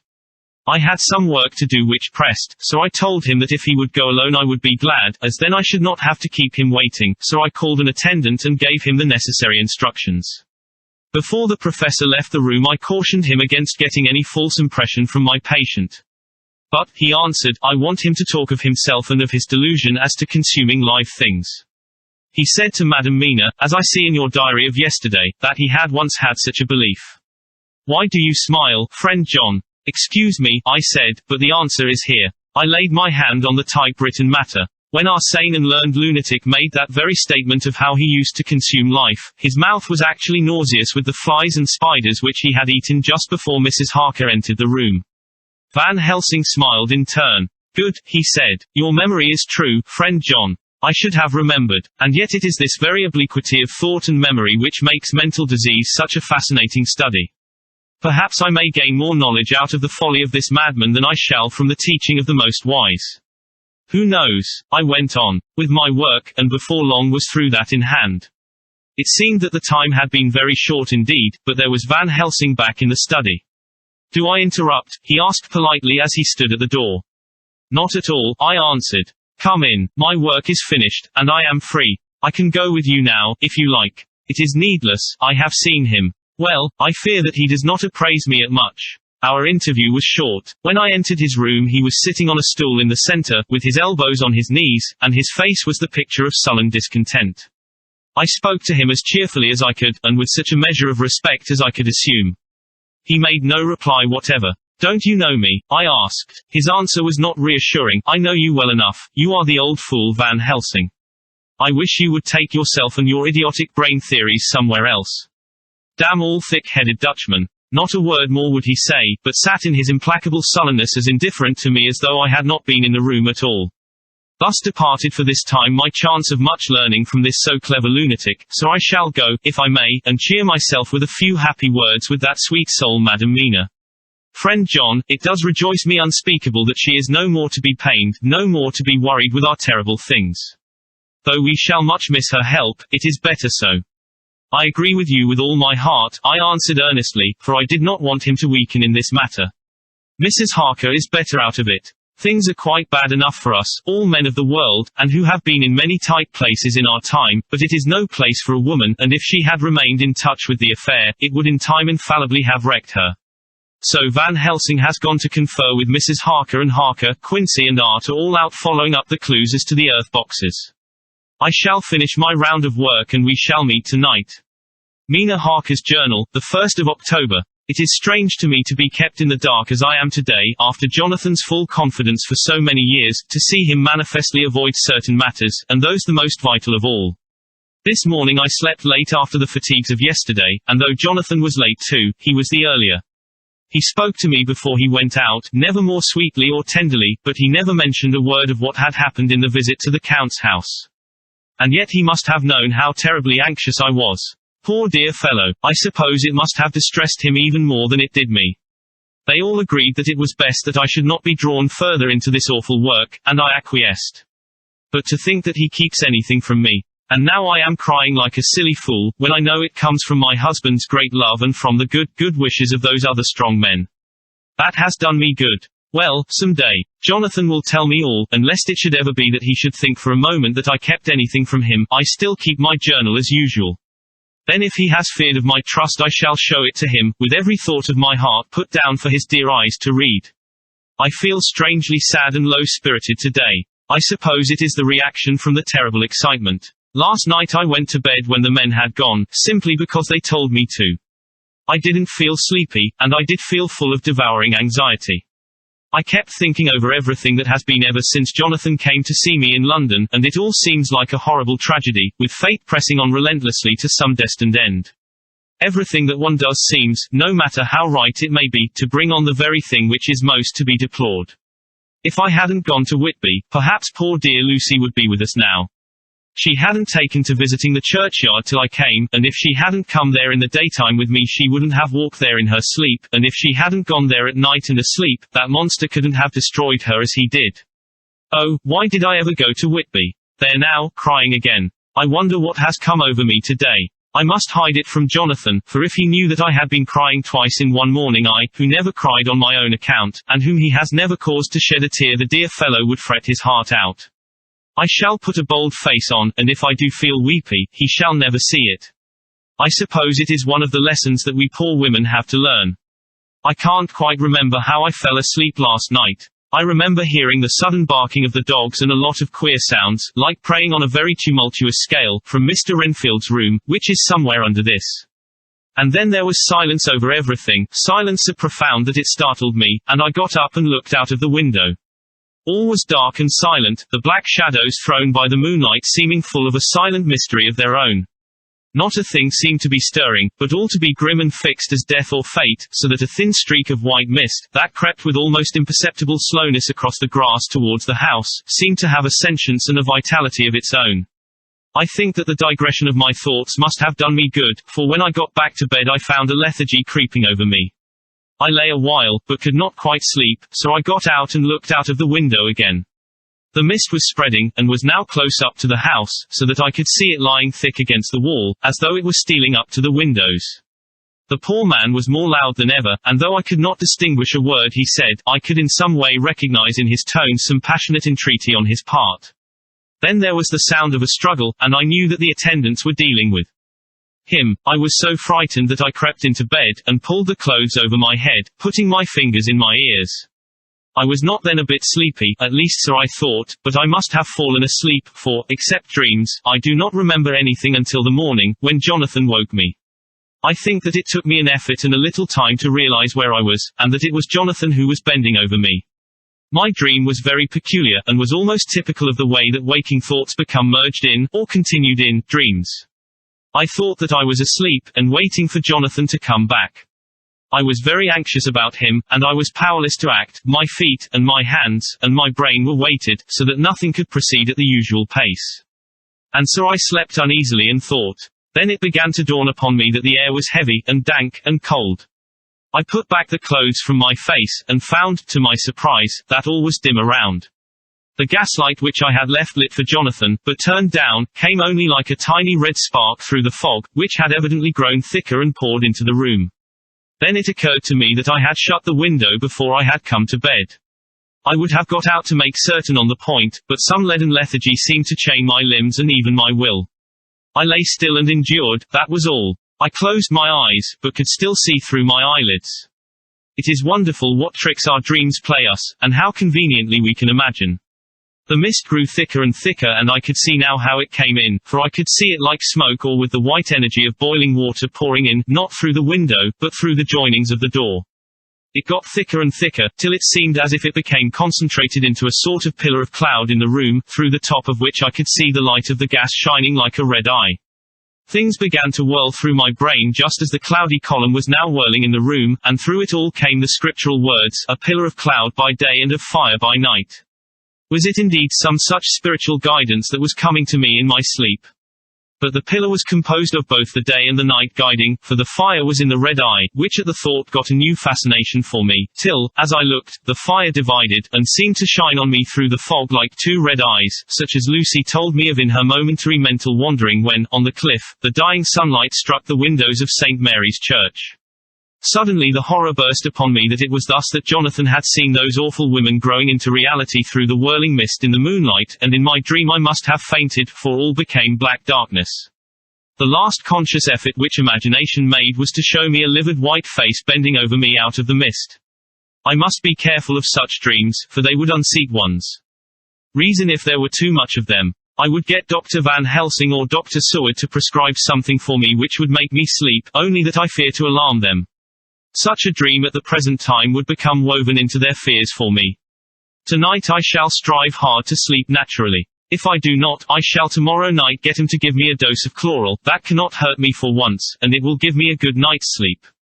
Last night tired me more than if I had not slept at all. The 2nd of October 10 p.m. Last night I slept, but did not dream. I must have slept soundly, for I was not waked by Jonathan coming to bed, but the sleep has not refreshed me, for today I feel terribly weak and spiritless. I spent all yesterday trying to read, or lying down dozing.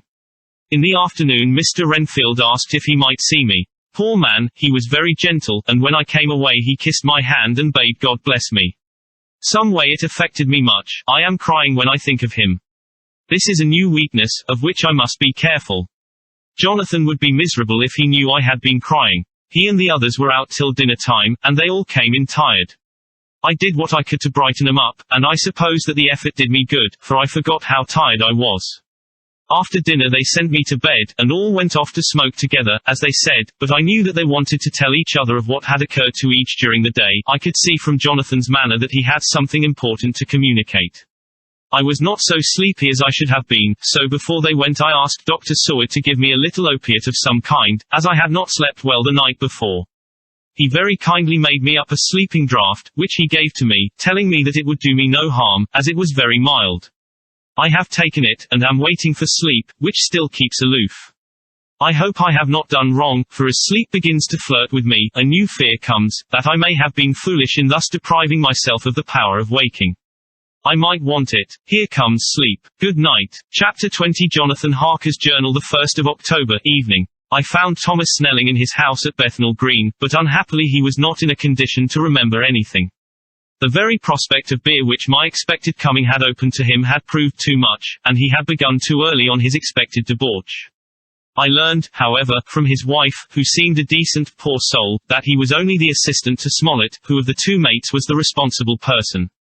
So off I drove to Walworth, and found Mr. Joseph Smollett at home and in his shirt-sleeves, taking a late tea out of a saucer. He is a decent, intelligent fellow, distinctly a good, reliable type of workman, and with a headpiece of his own. He remembered all about the incident of the boxes, and from a wonderful dog's-eared notebook, which he produced from some mysterious receptacle about the seat of his trousers, and which had hieroglyphical entries in thick, half-obliterated pencil, he gave me the destinations of the boxes. There were, he said, 6 in the cartload which he took from Carfax and left at 197, Chicksand Street, Mile End New Town, and another 6 which he deposited at Jamaica Lane, Bermondsey. If then the Count meant to scatter these ghastly refuges of his over London, these places were chosen as the first of delivery, so that later he might distribute more fully. The systematic manner in which this was done made me think that he could not mean to confine himself to 2 sides of London. He was now fixed on the far east of the northern shore, on the east of the southern shore, and on the south. The north and west were surely never meant to be left out of his diabolical scheme, let alone the city itself and the very heart of fashionable London in the southwest and west. I went back to Smollett, and asked him if he could tell us if any other boxes had been taken from Carfax. He replied, "Well, governor, you've treated me werry handsome." I had given him half a sovereign, and I'll tell you all I know. I heard a man by the name of Bloxham say 4 nights ago in the Hare and Hounds, in Pincher's Alley, as he and his mate had a rare dusty job in a old ooze at Perfect. There ain't a many such jobs as this air, and I'm thinkin' that maybe Sam Bloxham could tell ye somewhat. I asked if he could tell me where to find him. I told him that if he could get me the address it would be worth another half sovereign to him. So he gulped down the rest of his tea and stood up, saying that he was going to begin the search then and there. At the door he stopped, and said, "Look, governor, there ain't no sense in me a-keepin' you I may find Sam soon, or I mayn't, but anyhow he ain't like to be in a way to tell ye much tonight. Sam is a rare one when he starts on the booze. If you can give me a envelope with a stamp on it, and put your address on it, I'll find out where Sam is to be found and post it ye tonight. But ye'd better be up arter 'im soon in the mornin', or maybe ye won't catch 'im, for Sam gets off main early, never mind the booze the night afore." This was all practical, so one of the children went off with a penny to buy an envelope and a sheet of paper, and to keep the change. When she came back, I addressed the envelope and stamped it, and when Smollett had again faithfully promised to post the address when found, I took my way to home. We're on the track anyhow. I am tired tonight, and want sleep. Mina is fast asleep, and looks a little too pale, her eyes look as though she had been crying. Poor dear, I've no doubt it frets her to be kept in the dark, and it may make her doubly anxious about me and the others. But it is best as it is. It is better to be disappointed and worried in such a way now than to have her nerve broken. The doctors were quite right to insist on her being kept out of this dreadful business. I must be firm, for on me this particular burden of silence must rest. I shall not ever enter on the subject with her under any circumstances. Indeed, it may not be a hard task, after all, for she herself has become reticent on the subject, and has not spoken of the Count or his doings ever since we told her of our decision. The 2nd of October, evening. A long and trying and exciting day. By the first post I got my directed envelope with a dirty scrap of paper enclosed, on which was written with a carpenter's pencil in a sprawling hand, "Sam Bloxham, Corcoran's, 4, Potters Court, Bartle Street, Walworth. Ask for the depite." I got the letter in bed, and rose without waking Mina. She looked heavy and sleepy and pale, and far from well. I determined not to wake her, but that, when I should return from this new search, I would arrange for her going back to Exeter. I think she would be happier in our own home, with her daily tasks to interest her, than in being here amongst us and in ignorance. I only saw Dr. Seward for a moment, and told him where I was off to, promising to come back and tell the rest so soon as I should have found out anything. I drove to Walworth and found, with some difficulty, Potters Court. Mr. Smollett's spelling misled me, as I asked for Potters Court instead of Potters Court. However, when I had found the court, I had no difficulty in discovering Corcoran's lodging house. When I asked the man who came to the door for the depite, he shook his head, and said, I dunno, 'im. There ain't no such a person, I never 'eard of 'im in all my bloomin' days. Don't believe there ain't nobody of that kind livin' or anywheres. I took out Smollett's letter, and as I read it seemed to me that the lesson of the spelling of the name of the court might guide me.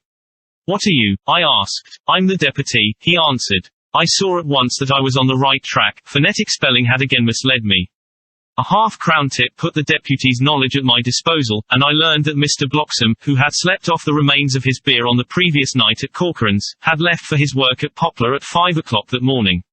He could not tell me where the place of work was situated, but he had a vague idea that it was some kind of a new-fangled Juarez, and with this slender clue I had to start for Poplar. It was 12 o'clock before I got any satisfactory hint of such a building, and this I got at a coffee shop, where some workmen were having their dinner. One of these suggested that there was being erected at Cross Angel Street a new, cold storage building, and as this suited the condition of a new-fangled Juarez, I at once drove to it. An interview with a surly gatekeeper and a surlier foreman, both of whom were appeased with the coin of the realm, put me on the track of Bloxham. He was sent for on my suggesting that I was willing to pay his day's wages to his foreman for the privilege of asking him a few questions on a private matter. He was a smart enough fellow, though rough of speech and bearing. When I had promised to pay for his information and given him an earnest, he told me that he had made 2 journeys between Carfax and a house in Piccadilly, and had taken from this house to the latter 9 great boxes, main heavy ones, with a horse and cart hired by him for this purpose. I asked him if he could tell me the number of the house in Piccadilly, to which he replied, well, governor, I forgets the number, but it was only a few doors from a big white church or something of the kind, not long built. It was a dusty old ooze, too, though nothin' to the dustiness of the ooze we took the bloomin' boxes from. How did you get into the houses if they were both empty? There was the old party what engaged me a waitin' in the ooze at Purfleet. He helped me to lift the boxes and put them in the dray. Curse me, but he was the strongest chap I ever struck, and him a old fella, with a white moustache, one that thin you would think he couldn't throw a shadder. How this phrase thrilled through me. Why, he took up his end o' the boxes like they was pounds of tea, and me a puffin' and a blowin' afore I could upend mine anyhow, and I'm no chicken, neither. How did you get into the house in Piccadilly? I asked. He was there too. He must have started off and got there afore me, for when I rung of the bell he came and opened the door, ISSELF, and helped me to carry the boxes into the hall. The whole 9? I asked. Yus, there was 5 in the first load and 4 in the second. It was main dry work, and I don't so well remember how I got home. I interrupted him, were the boxes left in the hall? Yus, it was a big hall, and there was nothin' else in it. I made one more attempt to further matters. You didn't have any key? Never used no key nor nothing. The old gent, he opened the door, ISSELF, and shut it again when I drove off. I don't remember the last time, but that was the beer. And you can't remember the number of the house? No, sir, but you needn't have no difficulty about that. It's a IGH with a stone front with a bow on it, and IGH steps up to the door. I know them steps, haven't had to carry the boxes up with 3 loafers what come round to earn a copper. The old gent give them shillings, and they seein' they got so much, they wanted more, but he took one of them by the shoulder and was like to throw him down the steps, till the lot of them went away cussin'. I thought that with this description I could find the house, so, having paid my friend for his information, I started off for Piccadilly. I had gained a new painful experience. The Count could, it was evident, handle the earth boxes himself. If so, time was precious, for, now that he had achieved a certain amount of distribution, he could, by choosing his own time, complete the task unobserved. At Piccadilly Circus I discharged my cab, and walked westward. Beyond the Junior Constitutional I came across the house described, and was satisfied that this was the next of the lairs arranged by Dracula. The house looked as though it had been long untenanted. The windows were encrusted with dust, and the shutters were up. All the framework was black with time, and from the iron the paint had mostly scaled away.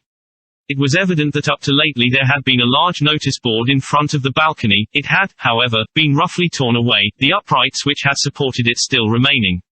Behind the rails of the balcony I saw there were some loose boards, whose raw edges looked white. I would have given a good deal to have been able to see the notice board intact, as it would, perhaps, have given some clue to the ownership of the house. I remembered my experience of the investigation and purchase of Carfax, and I could not but feel that if I could find the former owner there might be some means discovered of gaining access to the house. There was at present nothing to be learned from the Piccadilly side, and nothing could be done, so I went round to the back to see if anything could be gathered from this quarter. The Mews were active, the Piccadilly houses being mostly in occupation. I asked one or two of the grooms and helpers whom I saw around if they could tell me anything about the empty house. One of them said that he heard it had lately been taken, but he couldn't say from whom.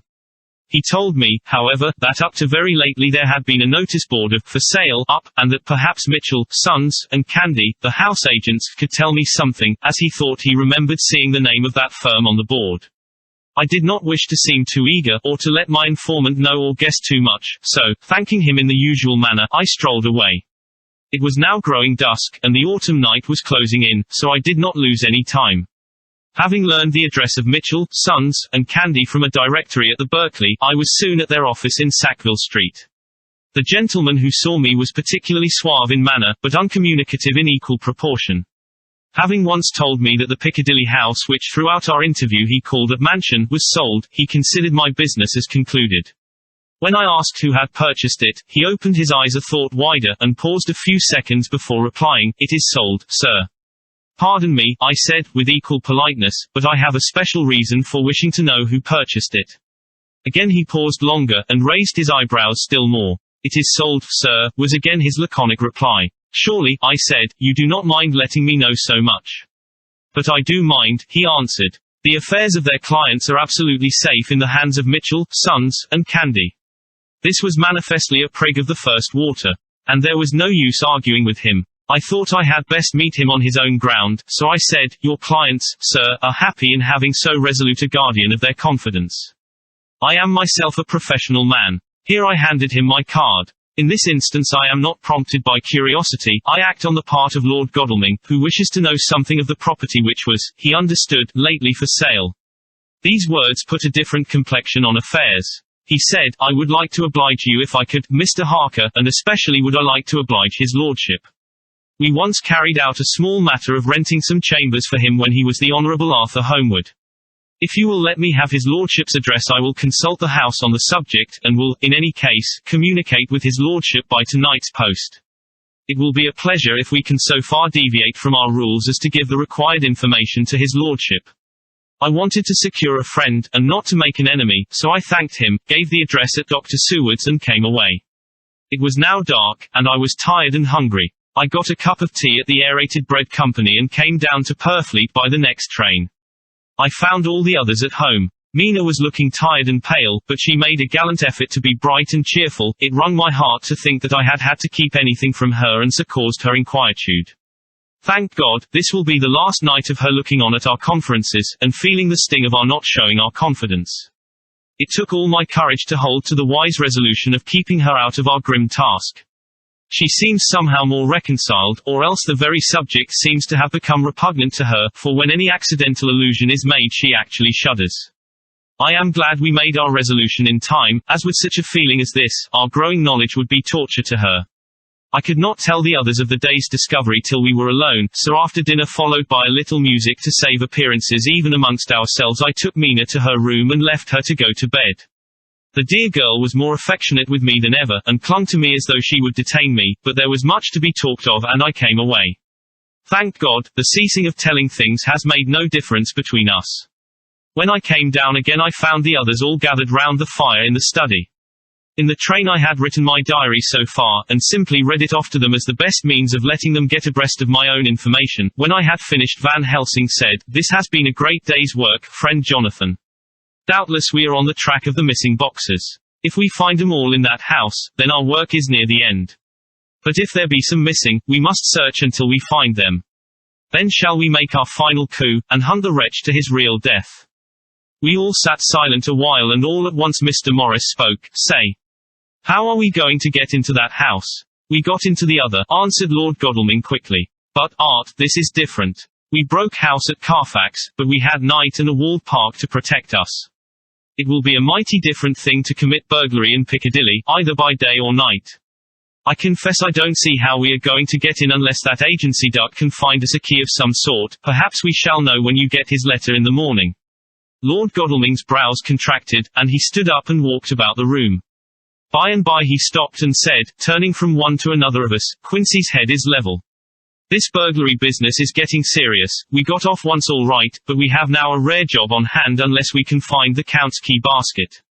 As nothing could well be done before morning, and as it would be at least advisable to wait till Lord Godalming should hear from Mitchell's, we decided not to take any active step before breakfast time.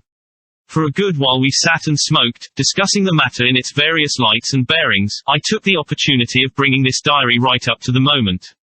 I am very sleepy and shall go to bed. Just a line. Mina sleeps soundly and her breathing is regular. Her forehead is puckered up into little wrinkles, as though she thinks even in her sleep. She is still too pale, but does not look so haggard as she did this morning. Tomorrow will, I hope, mend all this. She will be herself at home in Exeter. Oh, but I am sleepy. Dr. Seward's diary, the 1st of October. I am puzzled afresh about Renfield. His moods change so rapidly that I find it difficult to keep touch of them, and as they always mean something more than his own well-being, they form a more than interesting study. This morning, when I went to see him after his repulse of Van Helsing, his manner was that of a man commanding destiny. He was, in fact, commanding destiny subjectively. He did not really care for any of the things of mere earth. He was in the clouds and looked down on all the weaknesses and wants of us poor mortals. I thought I would improve the occasion and learn something, so I asked him, what about the flies these times? He smiled on me in quite a superior sort of way, such a smile as would have become the face of Malvolio as he answered me, the fly, my dear sir, has one striking feature, its wings are typical of the aerial powers of the psychic faculties. The ancients did well when they typified the soul as a butterfly. I thought I would push his analogy to its utmost logically, so I said quickly, oh, it is a soul you're after now, is it? His madness foiled his reason, and a puzzled look spread over his face as, shaking his head with a decision which I had but seldom seen in him, he said, oh no. I want no souls. Life is all I want. Here he brightened up, I am pretty indifferent about it at present. Life is all right, I have all I want. You must get a new patient, doctor, if you wish to study zoophagy. This puzzled me a little, so I drew him on, then you command life, you are a god, I suppose. He smiled with an ineffably benign superiority. Oh no, far be it from me to arrogate to myself the attributes of the deity. I am not even concerned in his especially spiritual doings. If I may state my intellectual position, I am, so far as concerns things purely terrestrial, somewhat in the position which Enoch occupied spiritually. This was a poser to me. I could not at the moment recall Enoch's appositeness, so I had to ask a simple question, though I felt that by so doing I was lowering myself in the eyes of the lunatic. And why with Enoch? Because he walked with God. I could not see the analogy, but did not like to admit it, so I harked back to what he had denied. So you don't care about life and you don't want souls. Why not? I put my question quickly and somewhat sternly, on purpose to disconcert him. The effort succeeded. For an instant he unconsciously relapsed into his old servile manner, bent low before me, and actually fawned upon me as he replied, I don't want any souls, indeed. I don't. I couldn't use them if I had them, they would be no manner of use to me. I couldn't eat them or. He suddenly stopped and the old cunning look spread over his face, like a wind sweep on the surface of the water. And doctor, as to life, what is it after all? When you've got all you require, and you know that you will never want, that is all. I have friends, good friends like you, Dr. Seward. This was said with a leer of inexpressible cunning. I know that I shall never lack the means of life. I think that through the cloudiness of his insanity he saw some antagonism in me, for he at once fell back on the last refuge of such as he, a dogged silence. After a short time I saw that for the present it was useless to speak to him. He was sulky, and so I came away. Later in the day he sent for me. Ordinarily I would not have come without special reason, but just at present I